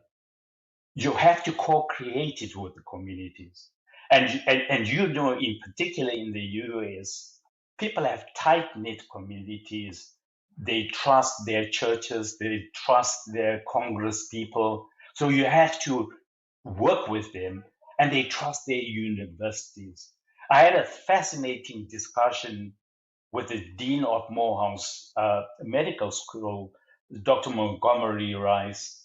And she said, you know what, Patrice, everybody is talking about vaccine hesitancy amongst African Americans, but we in Atlanta don't have vaccine hesitancy. In fact, the problem they had was a shortage of vaccines. And the difference there was the very children, daughters and sons that were administering the vaccines were their sons, their daughters, their wives and their husbands, and the same people who share the same church and the same community. So co-creating the solutions with the community is important. We've done the same thing in South America, in Sub-Saharan Africa, and with the Global Novartis Foundation. We actually, in 2016, started a health equity campaign directed towards cardiovascular health in Sao Paulo, as big as it is, in Dakar, in Senegal, and in Mongolia. And within 3 years, we could show by involving the community, the rates of diagnosis went up, hypertension decreased, strokes decreased. So that's the whole idea about involving the community, is to regain their trust. That's fascinating. So you actually mentioned a few cities in there, Atlanta, Chicago. I know you're doing some work in inner cities also geared at equity. Can you tell us a little bit more about that? So thank you for asking me that question. There will be a big announcement this month. So we're extending this now to a large inner city in the US. we have always felt that the health inequity that we see in developing countries is no different than the health inequity we see in the inner cities of the United States.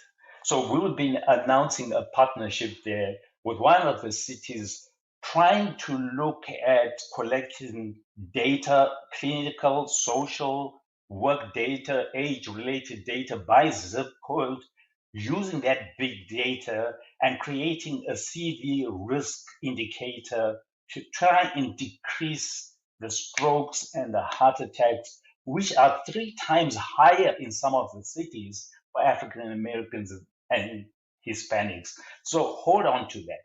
But this experience comes from our experience in Sao Paulo. It comes from our experience in Dakar, in Africa. It comes from our experience in Mongolia, where we've been able to decrease cardiovascular mortality and morbidity. So we will create a CV risk indicator working with an IT technology company. So wait for that announcement. We think this will be a real game changer and opportunity for population health and decrease the health equity.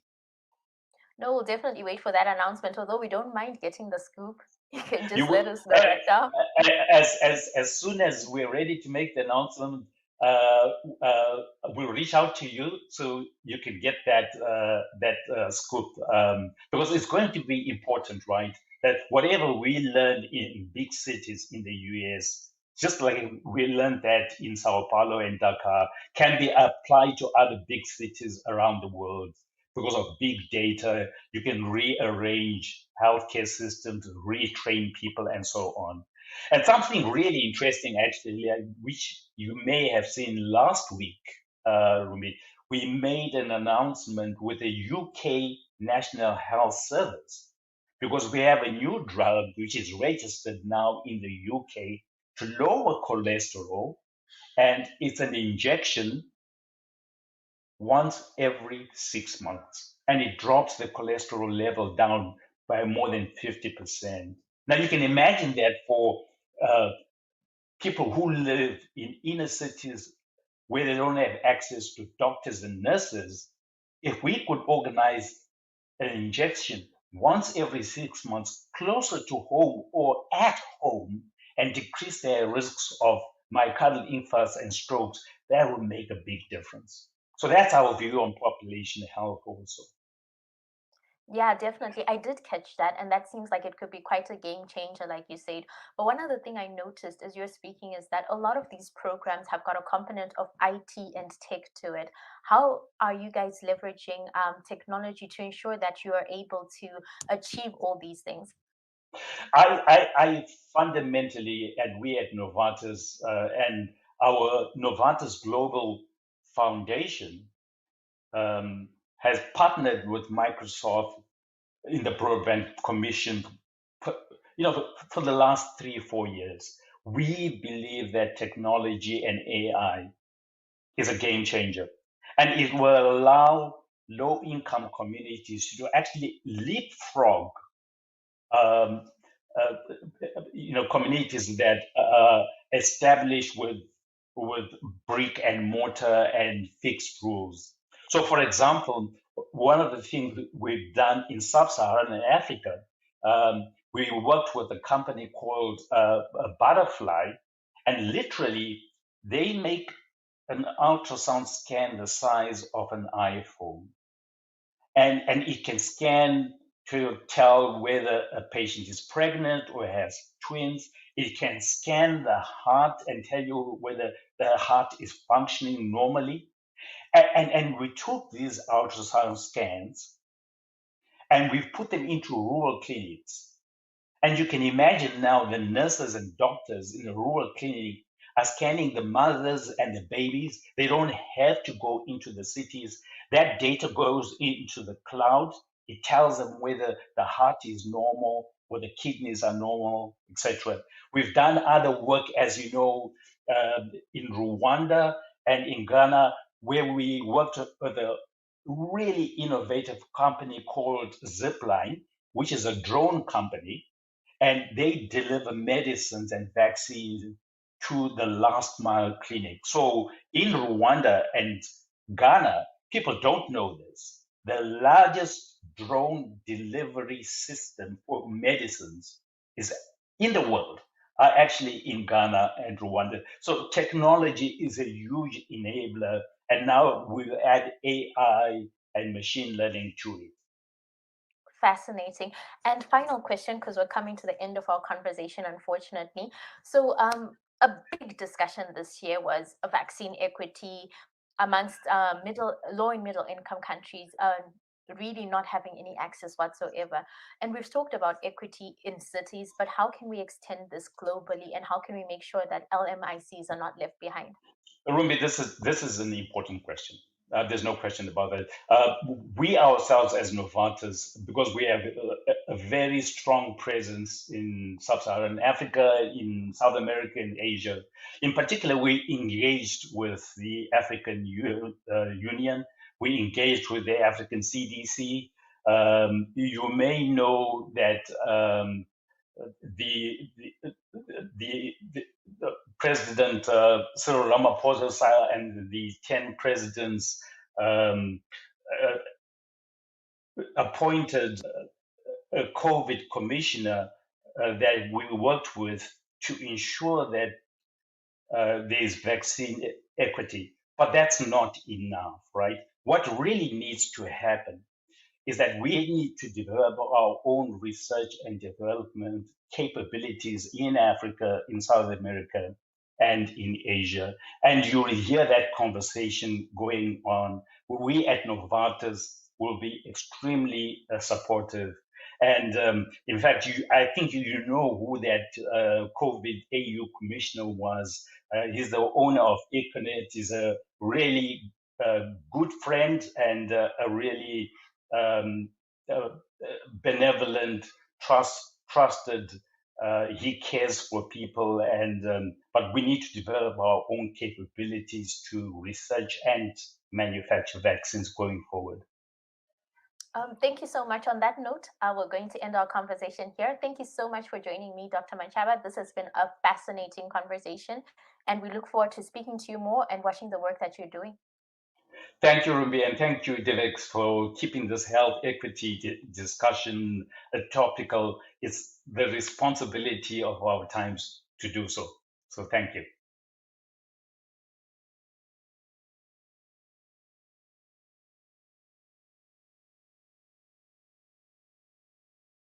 Hi, I'm Catherine Cheney, a senior reporter at Devex, and I'm thrilled to be moderating this conversation on health tech startup founders and the role that they are playing in global health, in SDG targets for health.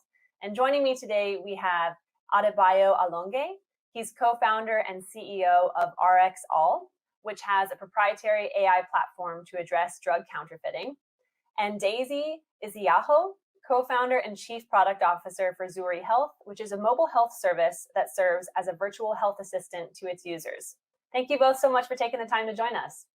So first, I know this is something health tech startup founders are very used to, kind of just giving me the quick pitch, but I would love to hear a little bit more. I just gave a preview really of your organization, where you're based, when you launched, what you do. And I really like to push, especially tech startup founders, on how you do it, not just the technology, but the approach that you take in your work. So we'll start with Daisy, if that's all right. Hello, thank you so much, Catherine, for having me today and giving me the opportunity to actually share with the audience about who we are and what we do at Zuri Health. So at Zuri Health, we are building an all-inclusive mobile health solution to be able to provide affordable and accessible healthcare solution for all. So we founded Zuri Health early this year in January at the peak of COVID-19 pandemic. And our journey at Zuri Health started with a vision for quality, affordable, and accessible healthcare solution for all. So basically, it's because millions of people in Africa do not have access to quality medical care. And we find that there is a lot of challenge that Sub-Saharan Africa is facing in terms of the cost of getting medical health care, the time to get the inadequate accessibility to quality medical care, and also the distribution challenge, where we find that most doctors are particularly congested, or how do I put it? They're like grouped in one city, and we find that other towns lack doctors. So we find that people have to travel long distance just to get quality medical care, and this leads to expensive and inconvenient expensive and inconvenient hospital trips for small or minor prescriptions. So simply, Zuri Health is a mobile app that helps patients across sub-Saharan Africa to find and book certified healthcare services based on availability, location, and specialization of the provider. Our aim is to provide affordable and accessible healthcare solution. And simply through our app, patients can chat and consult with a doctor, they can book medication from pharmacies, they can book labs and diagnostic tests, and have a doctor visit them at home.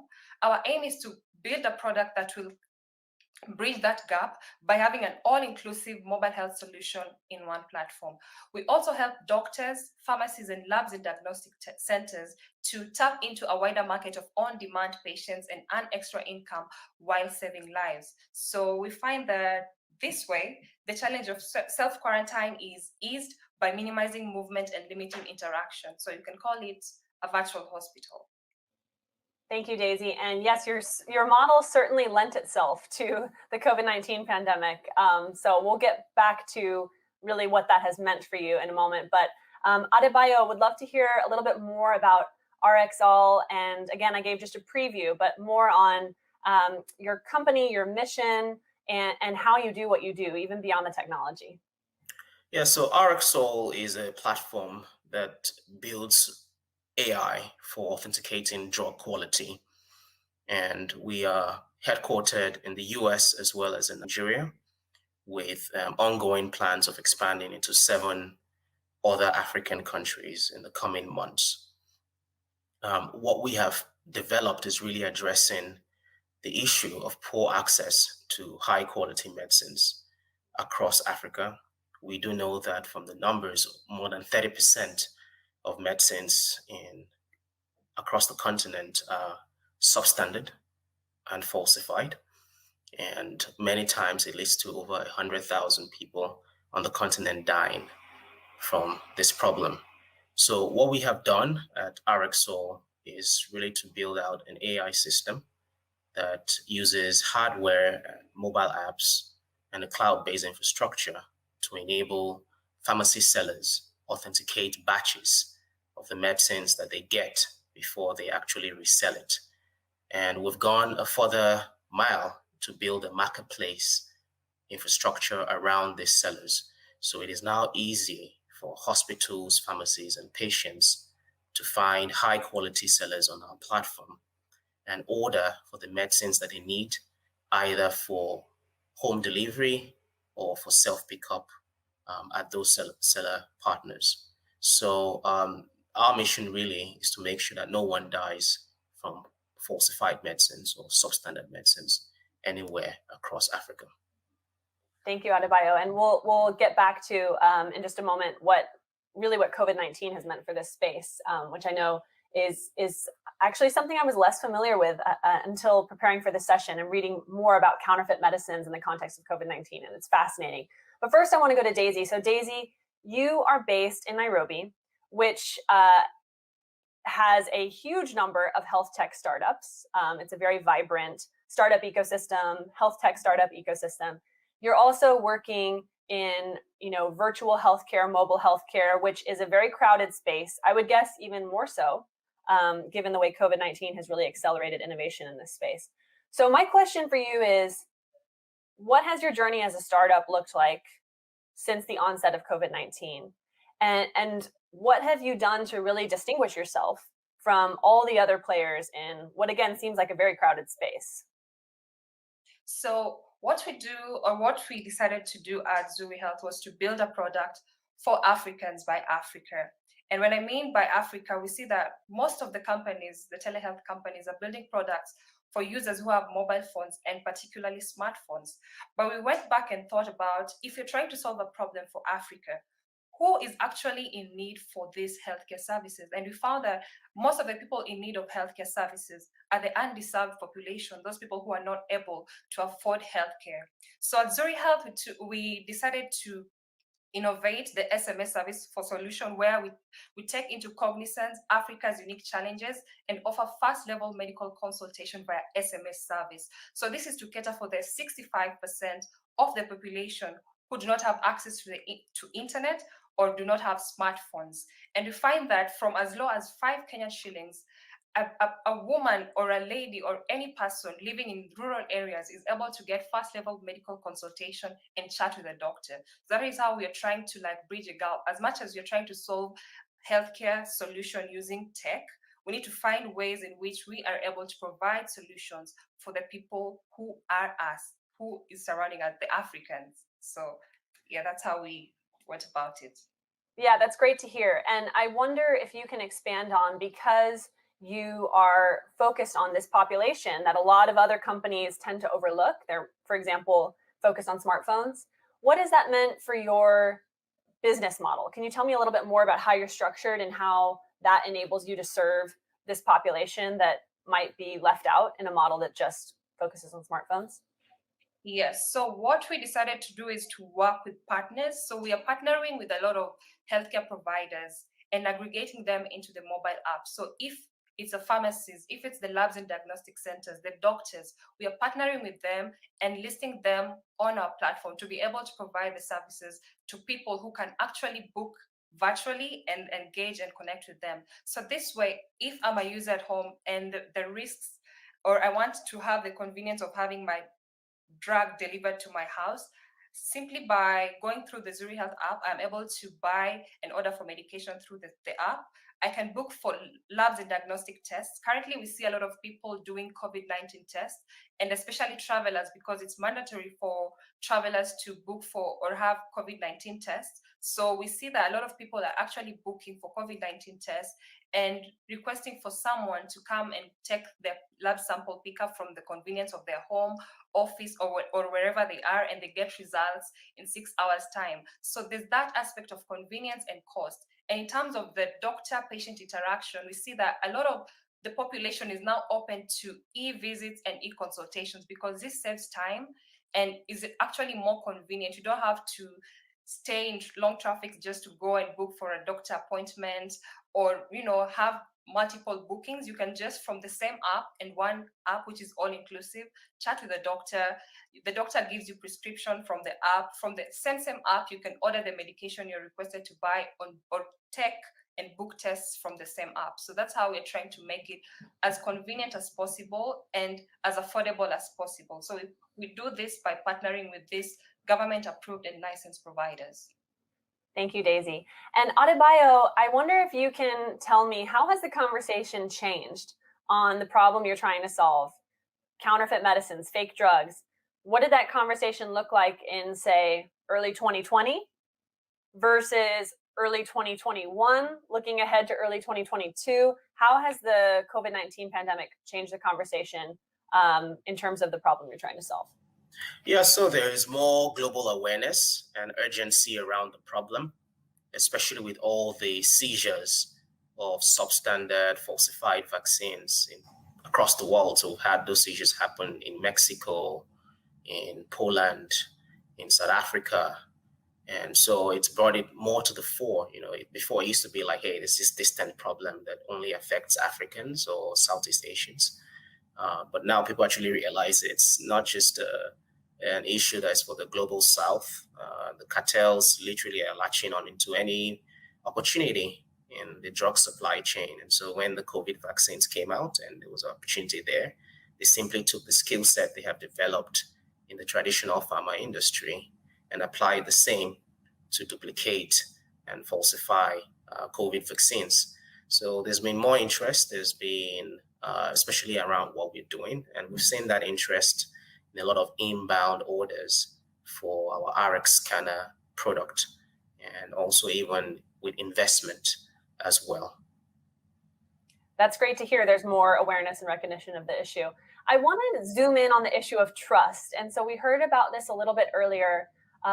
And I want to begin my question with trust as a starting point, because I feel like I tune into way too many technology sessions that kind of culminate in this consensus that trust matters. It's not just technology, but it's trust. But let's use that as a starting point for this question. So we've acknowledged that trust matters when it comes to these health tech startups, building relationships, forging new partnerships, entering new markets. So how does trust play into what you do? Can you expand on how you've actually forged that trust as part of your model? Maybe we'll start with Daisy.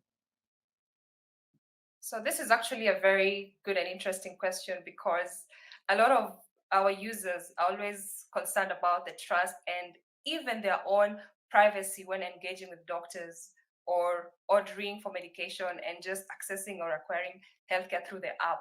So what we have done is we have ensured that our app is end-to-end encrypted. So whatever consultation or messages that go on between the patient and doctor interaction is fully encrypted, and the patient is aware that all this information is private between them and the doctor. And also they have the opportunity to actually store their medical records and have them in store and safe in one app. So I think that's how we managed to do that. And we also work with governments. I mean, when you're operating under health tech, especially in Africa, you have to be licensed, you have to be regulated, you have to have the right certifications. So the fact that we are also licensed to operate is one of the trusts we earn from the users. They know that we are licensed to operate. That's why. Thanks, Daisy. I'm glad you touched on trust with your customer base and trust with governments as well. Adebayo, what about you? How do you build trust into what you do? Yeah, so in terms of our trust, it's really focused on our seller partners as well as the government regulators. And on the seller partner side, part of what we've done around that is really helping them understand our credibility. So things related to licensing and certifications for the testing device, the CE mark, ISO certifications. Those are things, for example, that we show to get them comfortable with using it for drug testing. We also show how it's been used by large pharmaceutical companies, as well as even their own country regulators to secure the supply chain. And then lastly, just making it very clear to them that we're here to stay. So supporting them with financing, for example, with business training to improve their cash flow and their profitability. On the regulatory side, it's compliance with the regulatory requirements and constant communication. We also provide training as well on an ongoing basis to enable them use our platform. And then data sharing, giving them access to information as to what we're seeing, as to where poor quality medicines are showing up across those various markets. So this is how we've gone about building trust in our ecosystem. Great points. And I think it's so key to really assure your partners you're here to stay. And I think that's really where the lack of trust kind of stems from, because people aren't so sure, because they've seen far too many examples of health tech startups that come and go. So thank you both so much for sharing the work that you're doing. I mean, it goes without saying that the reason we have this session is health tech startups will be essential in making progress on the SDGs, on health targets, and we really appreciate the work that you do. And I think you made some great points in terms of how to scale it up. And hopefully this is a group that can help support you in those goals. So thank you both again. It's one of the nice benefits of this virtual platform that we can dial in from different places around the world. And best of luck with everything you're doing. Thank you so much. Thank you.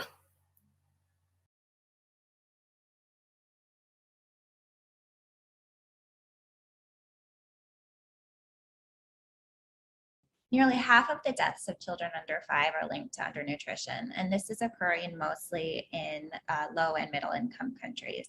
My name is Sarah Jerving. I'm a journalist with Devex covering global health. Today, we're talking with 3 experts about their efforts to tackle malnutrition. Dr. Asaf Beaton is Executive Director of Ariadne Labs at Harvard T.H. Chan School of Public Health, and he will discuss the center's strategies around tackling malnutrition. We're also going to discuss malnutrition amongst children who were born with cleft lip or palate, which is a particularly vulnerable group of children because of the problems that they have with breastfeeding. Dr. Miriam Nabia is a nutritionist based in Western Kenya. She works with the international charity Smile Train, which provides free cleft and palate surgeries to children. We'll also be joined by Susanna Schaefer, who's President and Chief Executive Officer of Smile Train, who's going to walk us through the organization's 5-year plan around reducing malnutrition. Thank you so much to everyone for joining us for this session. Dr. Beaton, what sort of work is Ariadne doing around malnutrition? Well, thanks so much, Sarah. It's really a pleasure to join you today. And, you know, I'd really sort of frame the work that we do in malnutrition really in the larger frame and context of our overall work. We're a health systems innovation center built within both academia and active partnerships around the globe to try to identify and solve for what we call no-do gaps, the gaps between what is known in public health and clinical practice and actually what happens. And unfortunately, those gaps across the world are actually responsible for greater increases in morbidity and mortality than the lack of access to care. So these quality gaps are what we focus on. And our teams initially started focusing on almost a decade ago, really trying to improve child outcomes and perinatal outcomes in and around birth using a checklist approach developed with the WHO and trialed in a number of large randomized controlled trial settings. And what we found is that, you know, while coaching and implementation of these techniques at the facility level could improve birth and perinatal and feeding practices, they weren't enough to really change mortality. And so where we are today is, given the recognition that there are approximately 20 million infants born every year that weigh less than 5.5 pounds, we're really focusing on low birth weight infants that are at the highest risks of suffering disease, poor growth, and death. And so there is a lack of information, even, you know, these days, about what are the best feeding options for these infants in low and middle income countries. And to close that gap, both of knowledge and of practice, our Better Birth team has joined 10 partners around the world to launch what we call the Low Birth Weight Infant Feeding Exploration Study that was launched in 2019 that is following infants and families in Tanzania, Malawi, and India for the first 6 months of their life. And actually we expanded it to the first year of life to really understand how growth, immunization, overall well-being really relate to differential types of feeding practices all around the globe. And in what ways should the global health community kind of restructure nutrition programming so that these programs are more effective? Right, it's a huge question and such a critical issue given both the extent of the issue, the challenge to essential health services in the time of COVID, and the increasing vulnerability and nutrition challenges, both due to climate change and ongoing pandemics. I think at least 2 areas. Number one, I think, and we've talked about it for decades in health and development, but it really is something we need to emphasize, is the integration of nutritional programming and strategies into and around 2 big areas. Number one, primary healthcare. Really seeing primary healthcare and primary healthcare efforts as not just being clinically mediated, only focused on clinical pathways and around vaccinations and other preventive and promotive things, but really seeing nutrition as fully integrated with a primary healthcare approach, and seeing nutrition fully integrated in public health programs so that it isn't seen as another vertical. It isn't seen as just a supporting feature for other vertical programming in the global health space.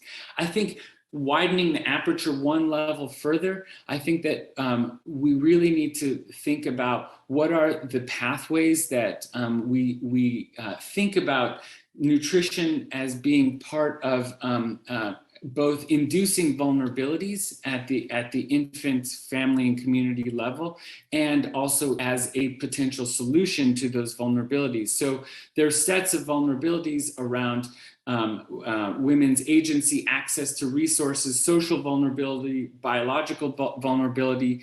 Then there, childbirth and perinatal and postnatal causes sort of induce further vulnerability and challenges, and that's where we really need to integrate all of these approaches and not see sort of nutrition as simply the delivery of food to hungry communities, but really as part of the entire global health and development platform to reduce the sort of induced vulnerability that's programmed from social, biological, and other context-laden causes.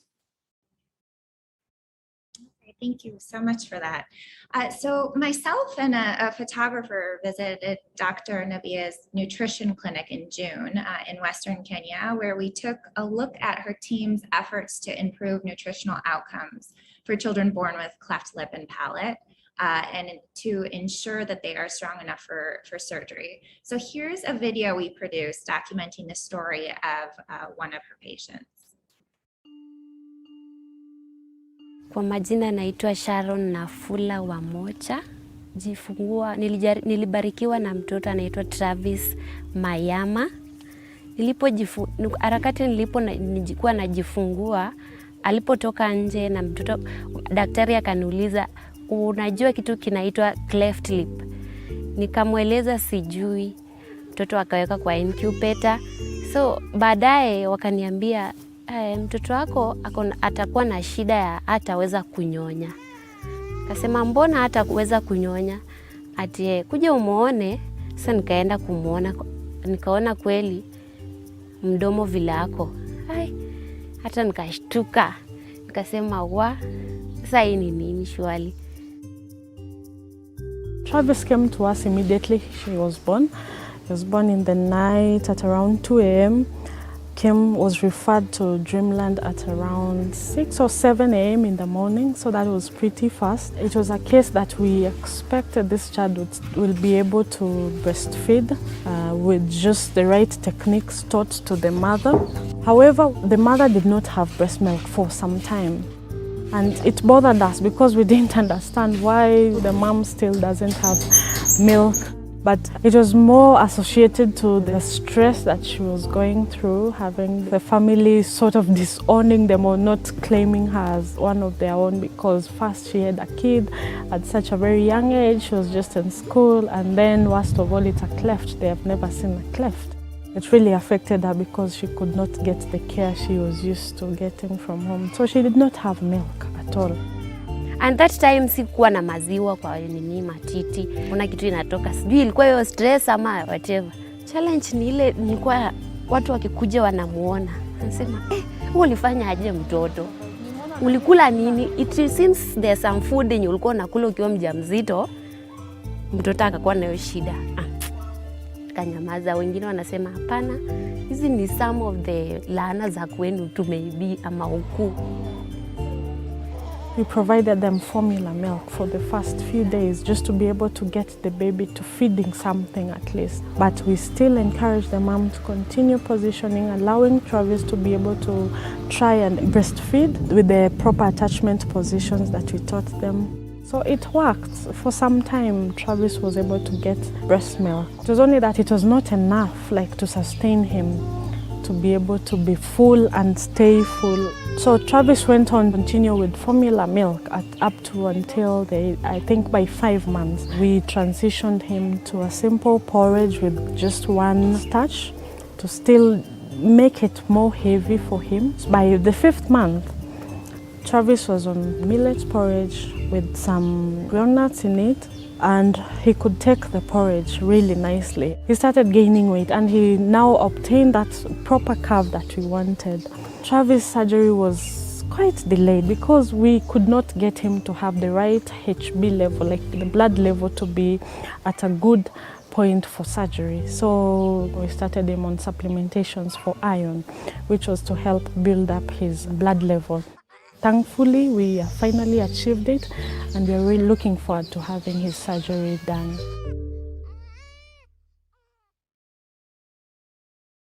So, Dr. Namia, even though these nutrition services are accessible at your clinic to children with cleft, there are also barriers to families accessing care. Can you talk a bit about some of these challenges? Thank you very much. For families who have children born with a cleft lip and a palate, there is still a lot of community stigma around children born with a cleft, which is really a big barrier towards them coming to seek for the care. In most cases, you'd find a mother is sent away from the community because they have a child with a cleft. And just having the support around them to encourage them to come to the facility to access care for their child is always a very big problem. Sometimes there will be disowned, like just the story we have seen in the video, and it becomes a very big hindrance. And also for some communities, there's just a lack of an awareness about where to go to seek that care for their child who is born with a cleft. Because we still have very rural communities who are not aware of even the services we offer at Dreamland and many other Smile Train partner hospitals to do the cleft repairs. Or sometimes there's just some misinformation. They would associate a cleft with something like a curse or something like witchcraft or like a blame in the family, and that misinformation really misleads the mother, and they would think it's something that got to them and there's almost nothing they can do about it. And of course, there's just that financial burden that is attached to the whole journey of care. For instance, for a mother coming to the facility, and because of the feeding challenges, we expect them to keep coming again and again. And for some, they live as poor people, and therefore they almost own the poverty, and they believe that there is no way they can afford that. So, of course, there's a lot of information that we're sending out to the community and awareness about their services being available and being free, but it's just a journey. It takes quite some time for the whole community to change that about the thought about what they know about cleft. And also something that we're really moving away from is just basically misinformation about even from the professionals, the medical professionals.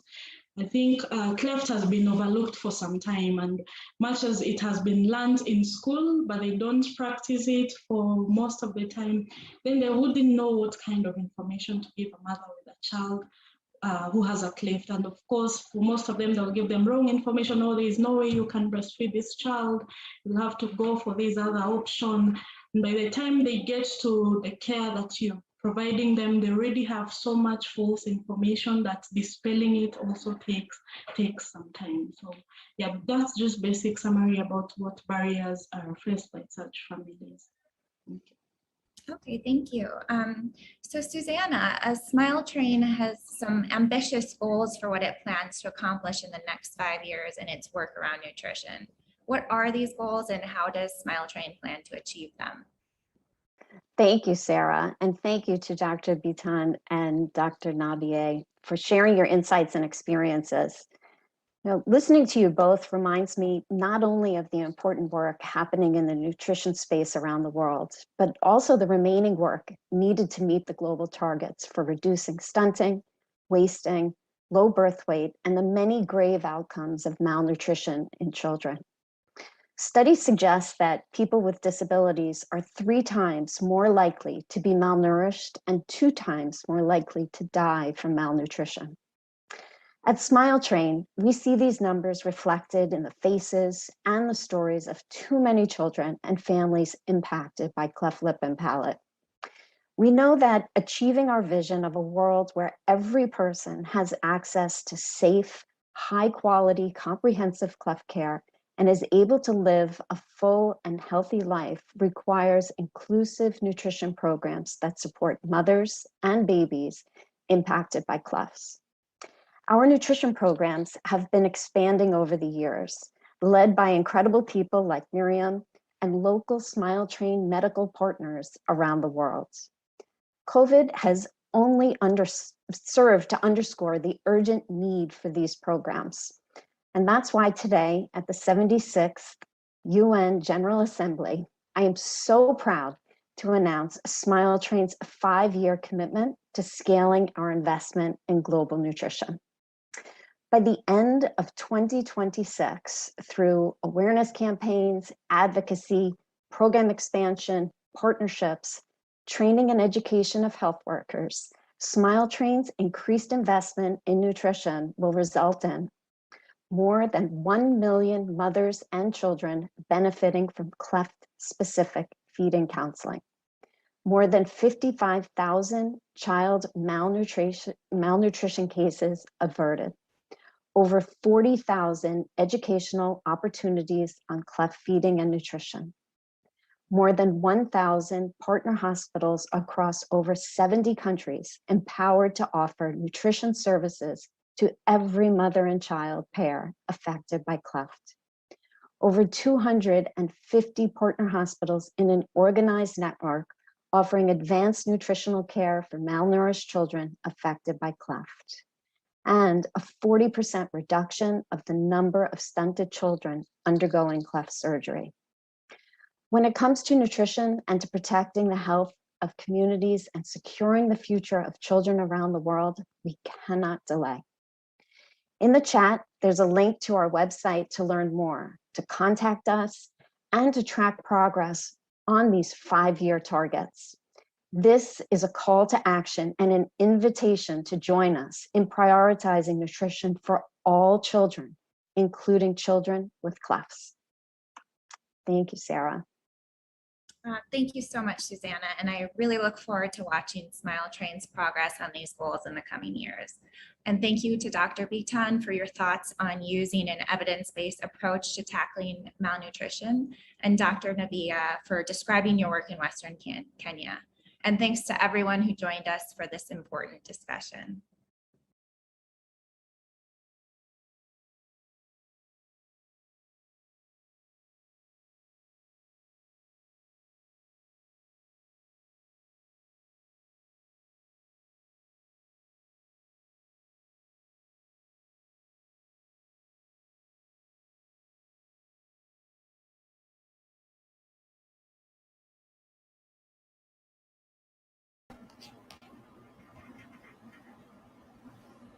Hello, everyone. I'm Jenny Ravelo, Senior Global Health Reporter for Devex.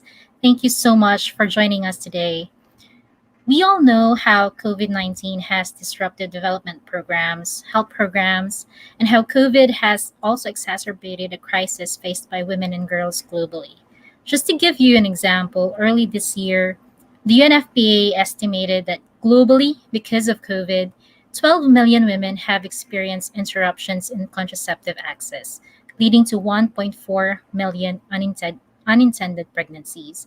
Now, when you combine that with conflict and humanitarian emergencies and cuts to funding for these important programs, the challenges faced by organizations to maintain important SRHR programs are even higher.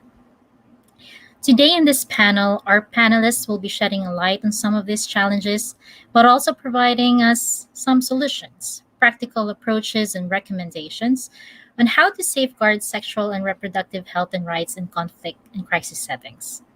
And I'm pleased to introduce you to our women leaders today, who are real champions of protecting women's sexual and reproductive health rights in different parts of the globe. To our panelists, please turn over your videos once I've mentioned your name. We have with us Sarah Rich. She's the Associate Director of the Sexual and Reproductive Health Program at the Women's Refugee Commission. She leads the organization's work on improving access to reproductive, maternal, newborn, child, and adolescent health and nutrition services in Northeast Nigeria, and co-leads the Interagency Working Group on Reproductive Health in Crisis sub-working groups on supplies and contraception. We also have with us Sanu Ning, Sahel Director for MSI Reproductive Choices. She's been with the organization since 2012, taking on different senior roles, including Senegal's Social Marketing Director, Program Director, and Country Director. Lastly, we have Juliana Laguna Trujillo, a Colombian feminist lawyer and activist, a Women Deliver Young leader, and currently working at the Global Survivors Fund, a multi-stakeholder mechanism endorsed by the UN Secretary General, whose mission is to enhance access to reparations for survivors of conflict-related sexual violence across the globe. Ladies, welcome and thank you so much for being with us today. Thank you. Great to be here. Well, before we start, I just want to remind our audience, if you have any questions for our panelists, please send them over in the chat and we'll try to get to as many of them as possible. Okay, so let me start with Sarah. Sarah, can you give us, to start with, just to give us a picture of the situation when it comes to access to SRHR services in conflict and crisis settings globally? And also, you recently wrote about access to contraceptives in crisis settings and called for more funding for local organizations. So can you tell us as well about how important it is to fund local partners to ensure contraceptive services continue in crisis situations?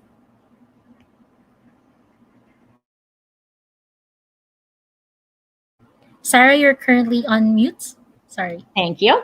Thank you so much for inviting me to be here today, Jenny. I'm really happy to join this discussion. The Women's Refugee Commission is a research and advocacy organization that works to improve the lives of women, adolescents, and children who are impacted by crises globally. I'm part of the sexual and reproductive health team. Our team has a long history of working through partnerships at the global and at the local level in humanitarian settings, going back to the early 90s in the former Yugoslavia conflict. So we've been working in this area over the past 3 decades, and we've long known 2 things. The first is that sexual and reproductive health services and rights save people's lives. So for example, they prevent mothers and newborns from dying in childbirth. So when those services are not available, you have more mothers who lose a child, and you also have more children who grow up without their mothers.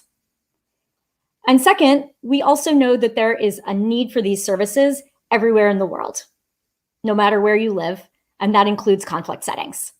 I think that everyone can imagine that if your life were suddenly turned upside down, you're fleeing conflict, gender-based violence is on the rise, you might not feel that it's the right time for you or for your family to have a pregnancy. Or if you were a pregnant person, you would want to make sure you had somewhere you could go where you could safely deliver your child. And as gender-based violence does increase in these settings, that includes sexual violence against women and girls, and that can also result in unintended pregnancies. So we have all this data. We've known this for a long time. There's not only a need for sexual and reproductive health services and rights in humanitarian settings, but there's also a demand for them. So why do we still have gaps then in these services in crisis settings? We still often see that the people who are in charge of funding and designing services continue to deprioritize women's and girls' health needs or fail to understand them entirely. Sexual and reproductive health and rights are still seen as a political issue, not as the essential life or death health issues that they really are. And as you've said, this has really been amplified during the COVID-19 pandemic as governments and other decision makers have been in a position to decide which health services they think are life-saving and should be continued to be provided and which ones can be paused. We also need to adjust the way we go about providing these services to make it more inclusive and more sustainable. We know that when emergencies strike, the first people who are on the ground providing relief and providing health services are local communities, local governments, local organizations, not the international humanitarian sector.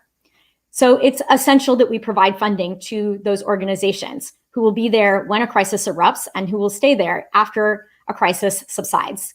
And it's actually more effective to provide funding to these local actors who really know their own contexts and can provide services to their own communities. We see that supporting local women's organizations can actually expand the reach of programs because women may be more comfortable talking to other women, particularly when it comes to sensitive issues like sexual and reproductive health and rights.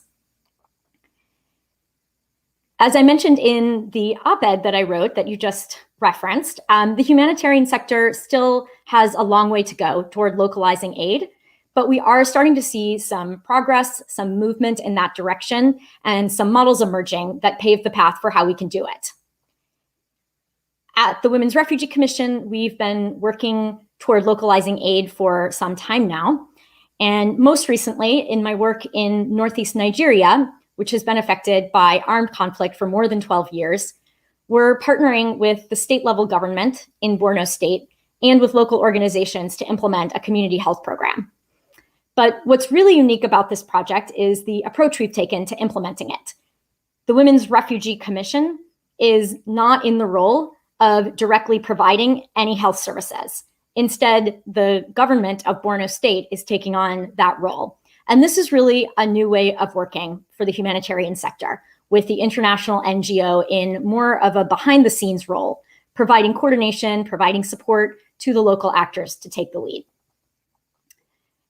Like with any new way of working, any new project model, we've seen some successes, we've seen some challenges, and we definitely have some lessons learned that we hope we can apply moving forward. So with this project, we had quite a long time frame. It was a 4-year time frame, and we had a lot of flexibility. And together, this allowed us to identify and bring on board local actors, including women's-led, community-based organizations. And it also gave us the time and flexibility to really co-design and co-develop what the program would look like in partnership with the local government and local organizations. It takes longer to do this kind of co-design and co-development than just plopping in an international model, but it means that the program is more contextualized and more locally resonant. Even as we're taking this step towards localization, we really know that there's still more that we can do. So given where we're at, how do we as the humanitarian sector do more to make sure that women and girls in conflict settings have continuous access to sexual and reproductive health services and rights? First of all, we need to continue advocating for the inclusion of sexual and reproductive health and rights in funding, in guidance, in training, and in policies from the global to the local level. As we see some governments making cuts, like the UK government recently did, we need other donors to step in and to stand up for women and girls. And second, we need to learn from and expand funding to local organizations. This means major shifts in the way that donors and the international organizations function. And I know we're at a moment where international NGOs are questioning what should this look like and what should their role be in it. I do think there's a role for international organizations on an ongoing basis, but it involves taking some steps back and being in a supporting position rather than a front and center role. Thank you so much, Jenny. Thank you so much, Sarah, and you know, for giving us an overview of the situation globally, but also the work you're doing in Northeast Nigeria. I'm going to come back to you on some of the points that you mentioned, but I'm going to turn over to Sanu. Can you tell us about the situation of women and girls in the Sahel who are facing increasing levels of insecurity, but also are losing their homes because of climate change? How is your organization? How do you ensure they have, access to modern contraception? Thank you, Jenny. Good afternoon, good morning, everyone. I'm Sanu Nying, I'm the Sahel Director for MSI Reproductive Choices. I'm based in Dakar, in Senegal, and I'm very happy and honored to be on this panel to discuss how we can safeguard sexual and reproductive health and rights in our settings, in conflict and crisis settings. So first of all, I just want to say that I echo so much what Sarah just shared with us. In our Sahel country programs, meaning in Burkina Faso, in the Sahel, in Burkina Faso, Mali, Niger, in Senegal, many of the women and girls who we serve, they are facing increasing level of insecurity. Not only is conflict driving escalating levels of violence and abuse, but many are also seeing their homes, as you said, and their livelihoods decimated by the climate crisis. And this is among other crucial challenges that we have in the region. Let me just tell you a little story that for me highlights why SRHR, sexual and reproductive health and rights, is so needed in a humanitarian context. You know, in Senegal, where I lived, we are at the extreme west of Africa. So we have around 3/4 of the coastline, which is at risk of coastal erosion, forcing many women and their families to migrate inland, or as you all certainly witnessed, some of the community members risking their lives attempting to reach Europe in makeshift boats. So in the coastal town of Saint-Louis is in the north of Senegal, once a bustling fishing community. My team, one of our team in the field, met a fisherwoman who I shall call Fatou. So the sea has swept away her home and her only source of income, forcing her and her family, her children, to relocate to a kind of makeshift camp with 200 other families. And when she met our team, Fatou chose to be fitted with a contraceptive implant, as this is what we are doing at MSI Reproductive Choices. And this has allowed her to choose if or when she wants more children, and at a time when her family faced homelessness. She has been able to get her life back on track. And sadly, these are situations that play out again and again across the Sahel. A region which is also on the front line of the climate crisis.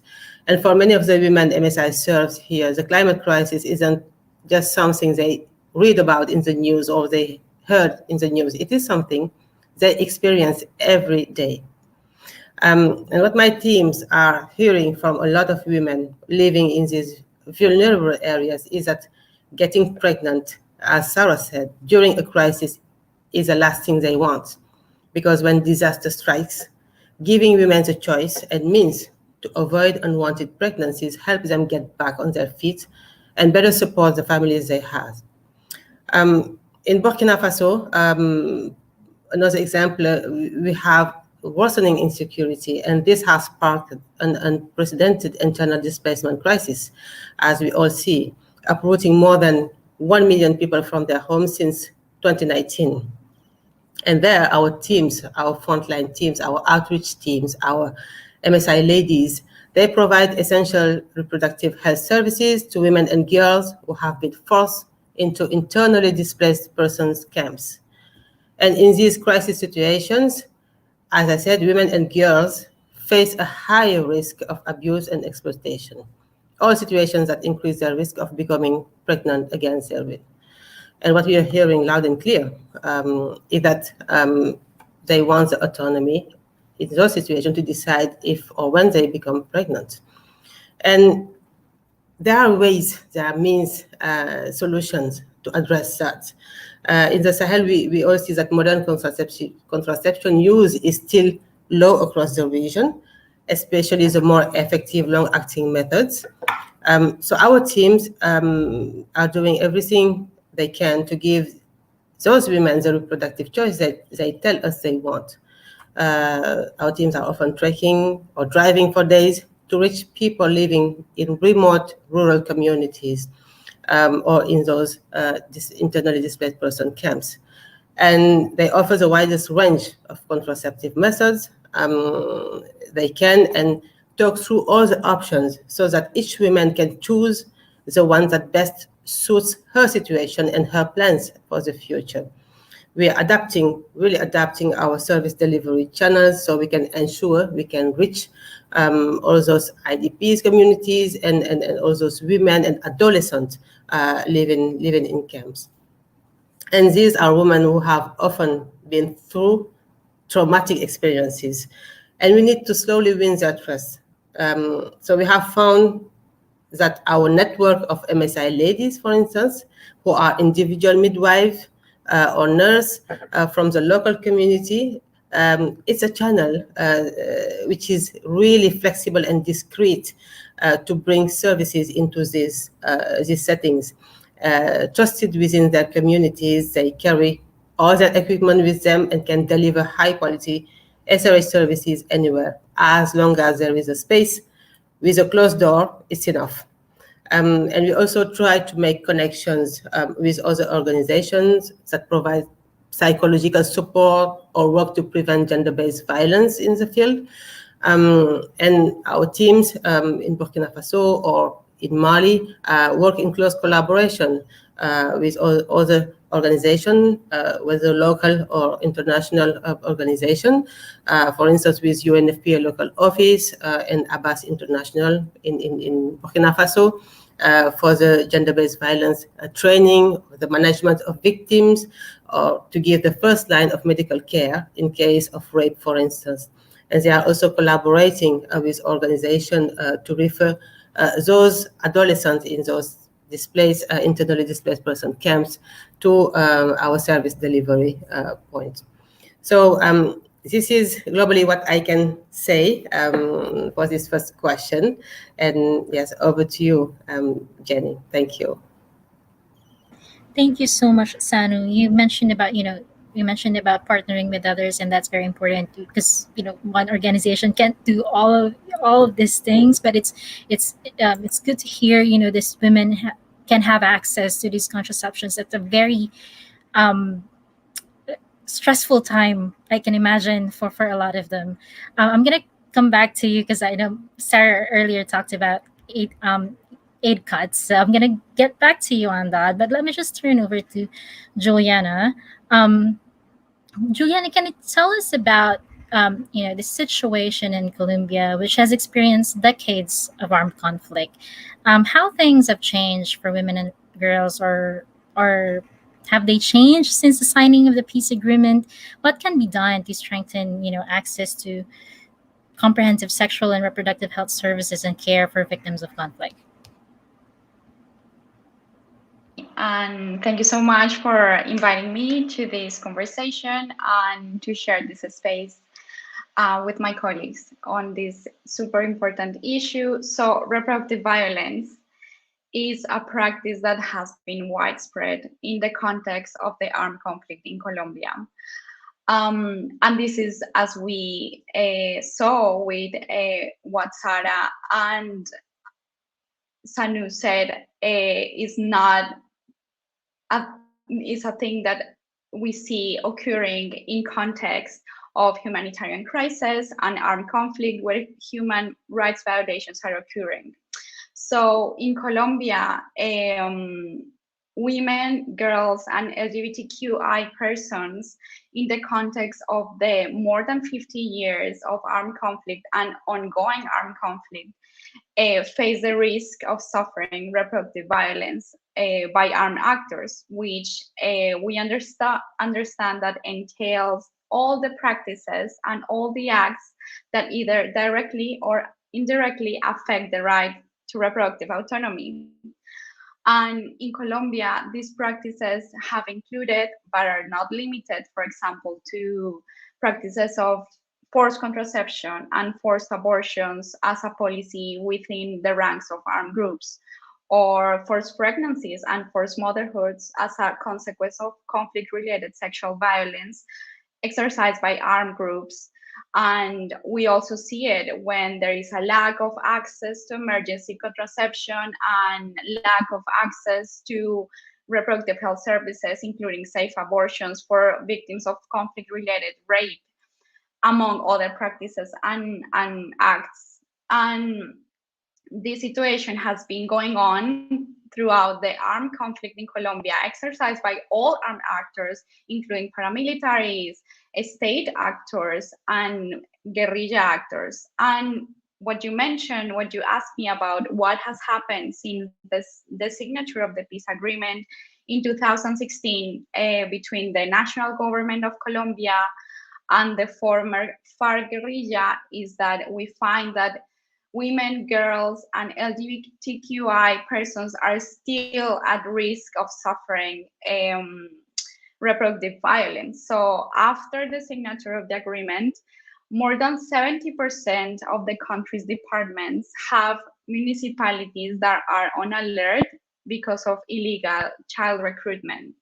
So young women young girls are at risk of joining or being illegally recruited by armed actors who have not laid arms or who have taken arms in this new context of ongoing confrontation and face the risk of suffering sexual and reproductive violence within these groups.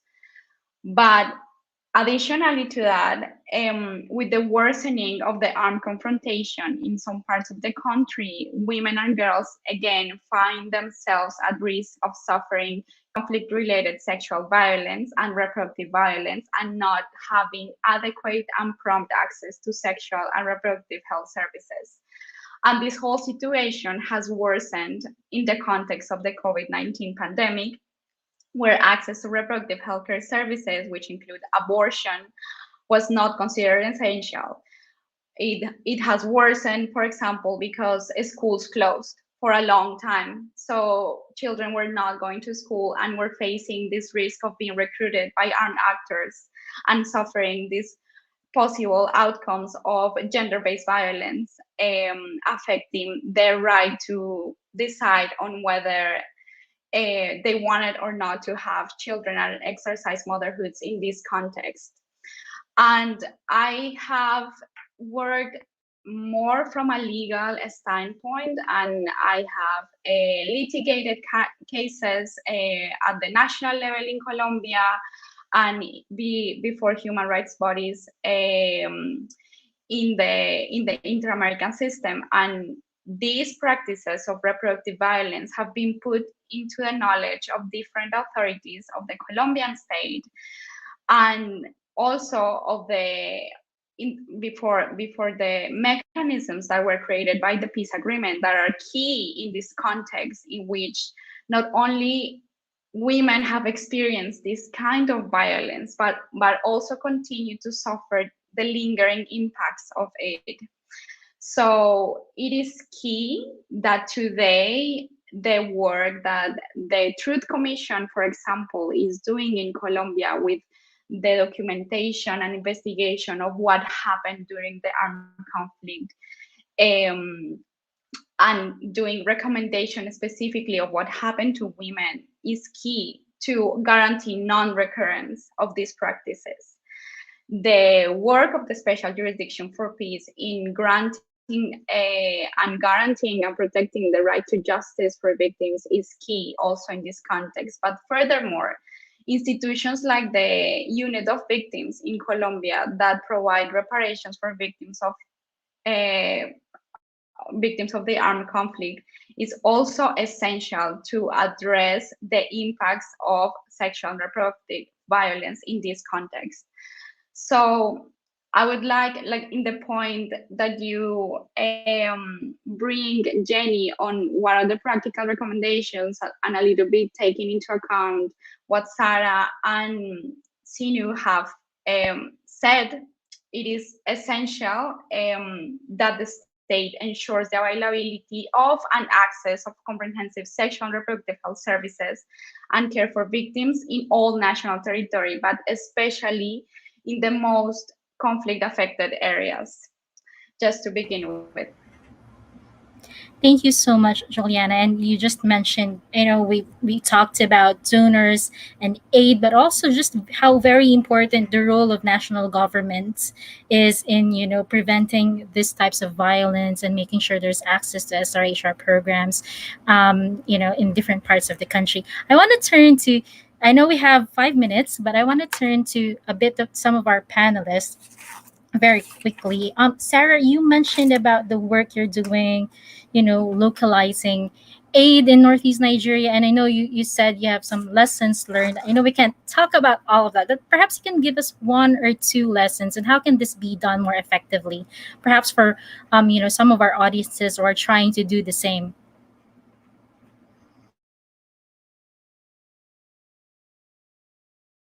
You're on mute, Sarah?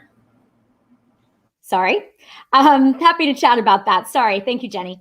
So the first thing that I'd like to note is the way that the funding flowed to us from the donor made a huge difference. So as I mentioned in my remarks, we had a long time period for this grant, 4 years, and we had quite a bit of flexibility to be able to design and develop the program after the grant came through. And that really allowed us to be able to work closely with local partners on even kind of figuring out the details of what our program would look like. We also really aimed to create an equitable partnership with all of the consortium partners on this project. So we had really transparent decision-making processes in which decision-making power was spread out across the different actors rather than consolidated just at one organization. I think those are some of kind of the key takeaways that we would like to continue moving forward with and that we hope will inform the field moving forward. Sanu, you talked about, there was talk about earlier about funding, and I know that the UK aid cuts that was announced, just this year is really having an impact on a lot of SRHR programs. Can you tell us how you're navigating, how you're planning ahead, or perhaps to overcome, those cuts? Yeah. So UK funding through the UK's flagship Women's Integrated Sexual Health, the WISH program, it was really a game changer for us in the Sahel, because it enabled us to serve more than 270,000 people every year in the region. And over the last 3 years, it really helps us avert over 1.1 million unintended pregnancies, to avoid unsafe abortion at a larger scale, to also make savings around 47 million GBP in direct healthcare costs, and to avoid maternal deaths also. So, however, since the cuts, the money we receive from the UK has been vastly reduced, meaning fewer teams and fewer services delivered. If we take at the global level, UK aid cuts left MSI facing around 45 million GBP funding gap, an even greater loss than when former US President Donald Trump reinstated and expanded the Mexico City policy. So we have been fortunate that other donors that are committed to sexual and reproductive rights are stepping forward to keep things going in the short term. However, we are still facing gaps in the Sahel, leaving services at risk of closure, including several essential outreach teams, around 5, I think, more than 10 MSI ladies, some essential activities around youth SRHR in countries, in the Sahel countries, that we certainly expect to close by the end of this quarter or the end of this year. So the UK had been a leader in sexual and reproductive health and rights for many years, and these cuts have left a large hole to fill. We are worried that where the UK leads, others may follow. However, we are staying optimistic. We have survived a challenging time with the previous US administration, and we are now starting to rebuild our relationships with USAID. And these things take time, but they give us hope. They give us really hopes. And the last thing I just want to say, as I know that we are running out of time, is that funding for global health is really shrinking right now, and demand for SRHR is increasing. And a simple, cost-effective solution for us is for donors to adapt climate funding mechanism to broaden the scope and allocate adequate resources to SRH programming. We must invest in SRHR healthcare as part of the response, and ensure that women's voice are at the heart of the conversation, because it's a grave injustice. It's unfair that those overwhelmingly affected by the climate crisis are those that have contributed the least, and it's vital that we listen to what they are telling us. Thank you, Jenny. Thank you so much, Sandra. That's a really interesting, proposal. We don't have much time, but I wanted to just turn very, very briefly, to each of you. Juliana, I'll start with Juliana. Do you have any call to action to governments, to donors who may be watching or could watch this later on? Highlight again the obligation that states must uphold to ensure availability of and access to sexual and reproductive health services as essential services in context of conflict and crisis, while guaranteeing the rights of truth, justice, and reparation, and non-repetition for victims of reproductive violence. Thank you so much, Jenny. Thank you, Juliana. Any last call to actions from our two panelists? I would just echo Juliana's. And it's okay for me also. I echo Juliana and Sarah. Well, thank you so much, everyone. I've learned a lot from you. There's several things I wanted to follow up, but I know I don't have much time. And for those who sent question, I don't know if there's a chance for us to reach out to you, but we'll try to get your questions to our panelists, and we'll see if we can get them to you. Thank you so much again, to our women leaders and also to our audience for tuning in. Please stay tuned because we have more events coming.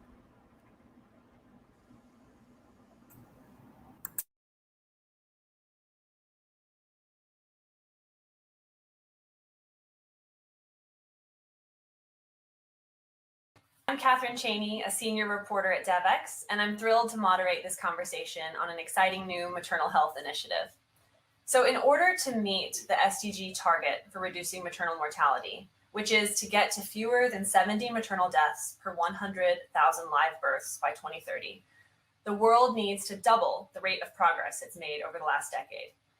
And unfortunately, as many of you know, if you're joining this conversation, the COVID-19 pandemic has actually worsened maternal health outcomes. So we have a lot of work to do. This makes locally driven solutions for maternal health services more critical than ever. And today, we'll learn more about strengthening systems for safer childbirth, which is a new public-private partnership from Merck for Mothers, which is also known as MSD for Mothers outside of the US and Canada. And that's Merck's $500 million maternal health initiative. Today, I'm joined by Dr. Marianne Atiebet, lead for Merck for Mothers, also known as MSD for Mothers, Ambassador John Simon, who's the founder and managing partner of Total Impact Capital. He's also a member of the Merck for Mothers, or MSD for Mothers, Advisory Board. And formerly, he was U.S. Ambassador to the African Union and Executive Vice President of the Overseas Private Investment Corporation, or OPIC. And Jan van Akker, who's President for Emerging Markets for MSD. So Marianne, I'd love to start with you. And I know that you announced this Strengthening Systems for Safer Childbirth initiative at your 10-year anniversary event. So I'm hoping you can share with us not only the challenges you're looking to address with this initiative, but also how your learnings over the past decade have actually helped to inform the creation of this new effort. Thank you, Catherine. As you mentioned, it's such an exciting time for Merck for Mothers, also known as MSD for Mothers outside of the USA and Canada, but as well as for our company as a whole.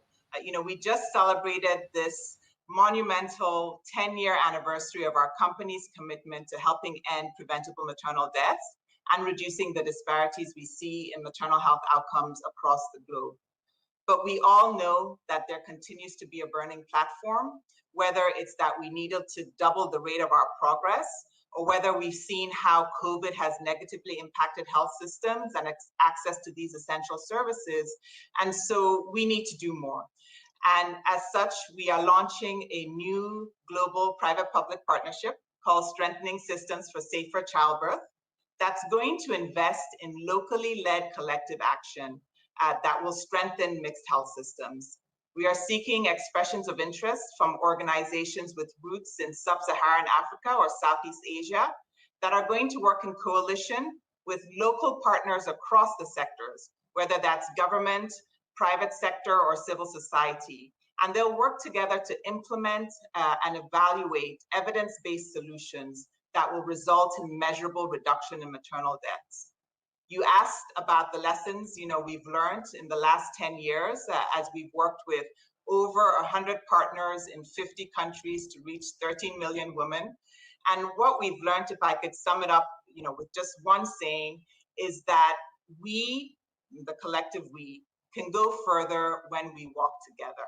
As Merck for Mothers, we're so proud that we've been able to fuel momentum for collective action, but we've also learned that the right action is action that is responsive to local needs on the ground and is informed by what women want and what women with lived experiences want. We've also learned that we need to look inward. We need to look at our own processes and see whether they're stifling or accelerating innovation, whether they are dampening down or amplifying and elevating women's voices. We need to model that partnership that we seek to catalyze. And we've seen how we can bring unlikely allies around the table, both co-funding or innovative financing collaborations like our Moms Initiative or Safer Childbirth Cities in the US. And when you support the integration of contributions from the local private sector, whether that's local private providers, innovators, entrepreneurs, when you support their integration into health systems, we can make a difference for women by increasing their access to solutions to high quality, affordable, and respectful care, wherever it is that they seek care. Thank you, Marianne. And you mentioned innovative finance. That's something I'd like for John to expand on. So, John, I'd love to hear a little bit more about the connection between this effort and innovative finance. What does this approach really reveal about the role that innovative finance can play? And perhaps not just in reducing maternal mortality, but in other global health challenges that our audience might be working on. Yeah, when you look at global health and you look at achieving SDG 3, which is the Global Health Sustainable Development Goal, you can see that the funds that are currently dedicated to global health are insufficient to meet those goals. And the progress that you described as needing to be achieved just won't be achieved if we don't mobilize more capital into this arena. And I think Marianne said it exactly right when she said that that we can only do this if we go together. And each of the different elements of financing, if they try and move the needle on their own, are going to be insufficient. And so where innovative finance comes in is it comes in by blending the different types of finance, leveraging funding from governments, from multilaterals, from foundations, from corporates, and from the private sector, from the capital markets, to basically bring all those different streams of funding together into one type of approach that can allow the proven evidence-based interventions that really make a difference get to the scale and really bridge that gap that is so yawning right now between where we are and where we want to be. So that's where the innovative finance comes in, and the principles of innovative finance around things like blended capital, impact investing, leverage, and really working with the different funders who are today providing their funding largely through their various stovepipes and bringing together into one platform. That's really where we're going to see the type of step change that's required in financing to get, as was said during the Addis Ababa Financing for Development conference around the SDGs, from billions to trillions. And it's only if we get to those trillions that we're going to see the results that we're looking for. And John, I'm wondering, just as a follow-up question for you, when it comes to the strengthening systems for safer childbirth effort in particular, is there anything about this approach? I mean, yes, it's in this realm of innovative finance, but anything about its approach that really sets it apart? For example, this emphasis on local that Marianne was mentioning? That's exactly right. At the end of the day, the financiers, they can bring the money, they can't bring the expertise, they can't bring the local knowledge, they can't bring the understanding of the market and what needs to happen to achieve the results. So when we think about how we unite finance with action, we really need to do it through locally based solutions, and then we really need to do it by bringing different elements of finance together. And Merck for Mothers brings a very important element. It's the corporate philanthropy that should be paired with private philanthropy, with foundation, with multilaterals, bilaterals, and ultimately unlocking the very large flows that can come from the private sector, from the institutional investor and the impact investor. Thanks, John. Well, I know that this is still all coming together, but really excited to watch it unfold. Jan, I'd love to bring you into this in terms of what success looks like, and not only for maternal mortality and the impact that strengthening systems for safer childbirth hopes to have on maternal mortality, but what might be the wider impact in terms of this being a model? Yeah, thanks, Catherine. I've been active in the emerging markets for 10 years, and I've seen with my own eyes what Marianne meant when she said that when we walk together, we can walk further. Let me give you one example. I was in Vietnam a number of years ago. I was managing director there, and we worked with one of the major hospitals in Ho Chi Minh City on antimicrobial stewardship. And the way we did it was we actually had the long-term interest of the patient at heart, all of us. And we worked with the director, with the department heads, with people from MSD, just all jointly through workshops, we worked out solutions. What I'm very proud of is that after 12 months, what we saw was a 1/3 reduction in length of stay of patients in hospitals, so clear patient outcome. What I believe I saw there was that when you have a clear outcome in mind that's really kind of driven by the local needs, and when you trust one another, whether it's private institutions, whether it's corporations, whether it's governments, academia, that you can really deliver outcomes. Now, what I've seen there, and in multiple other examples across the emerging markets, is that this is very often dependent on individual champions driving it, from governments, from academia, from companies. And what I would really love to see, and what we hope as a company that this new initiative will bring, is a sort of a template that we can apply to tackle very challenging healthcare problems, starting with childbirth and maternal health and safety. Thanks so much. And it's important to have these kind of conversations, digging into the details for anything to become a template. So it sounds like there are lots of learnings to share, even at this early stage, and more to come. I'd love to hear from each of you, any kind of call to action for this group. There might be some who are hearing about this for the first time, others who are starting to get involved, but perhaps could bring others on board. So Marianne, I'll start with you in terms of a call to action. So the call to action is really simple, Catherine. It's join us, join us, join us. We have the expressions of interest out, so really asking the audience to read that, share that amongst your network, speak to women in your communities about what they need in order to support their pregnancy and childbirth journeys, and come together in coalition with other partners locally and submit a proposal.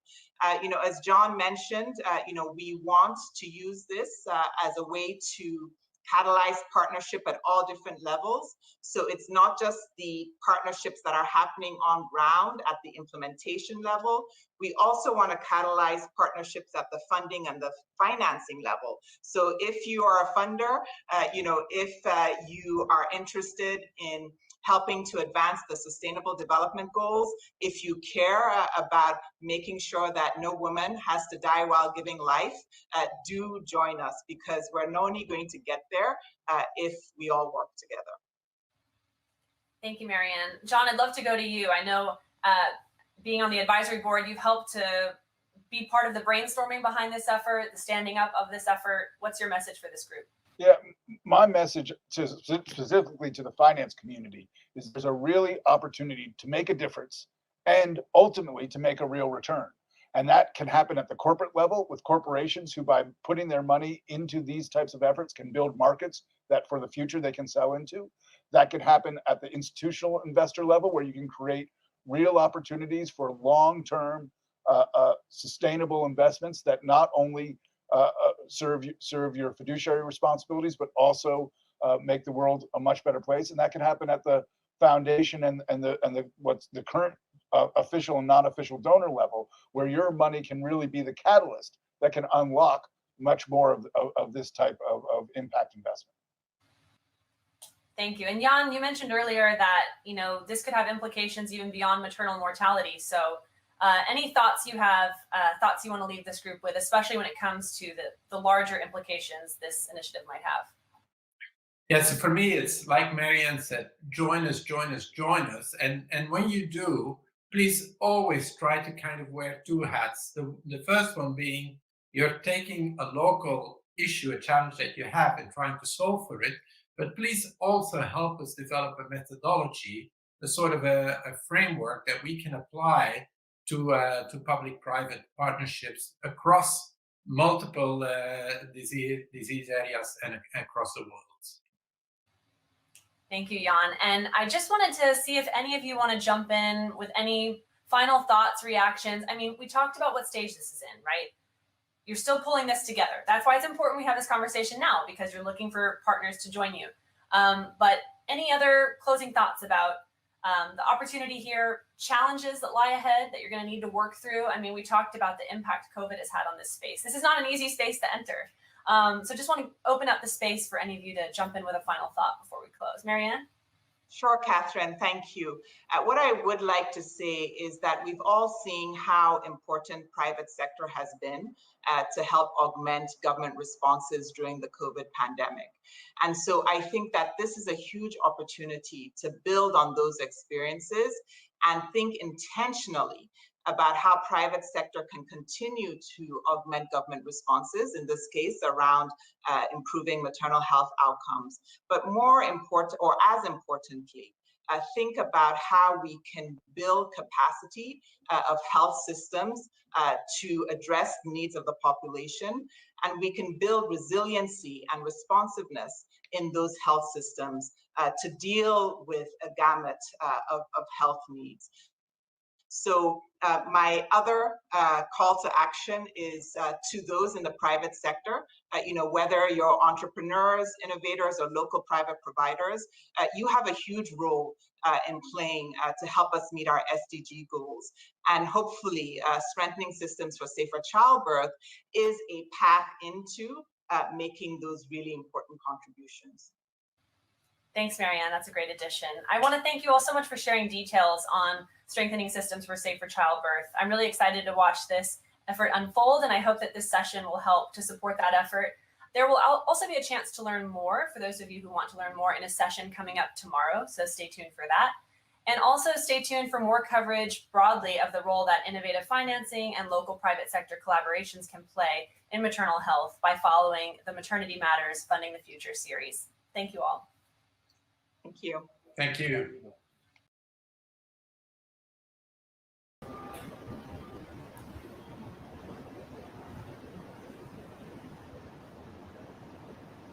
Well, thank you, Catherine. Thank you, Marianne. Thanks to our partners at MSD for Mothers. It was a great session and a great way to close out our main programming for the day. I'm again Raj Kumar, President and Editor-in-Chief of Devex, back in our New York studio on the outskirts of the UN General Assembly, here with my colleague once again, Adva Saldinger, who you've seen today. Welcome, Adva. Thanks, Raj.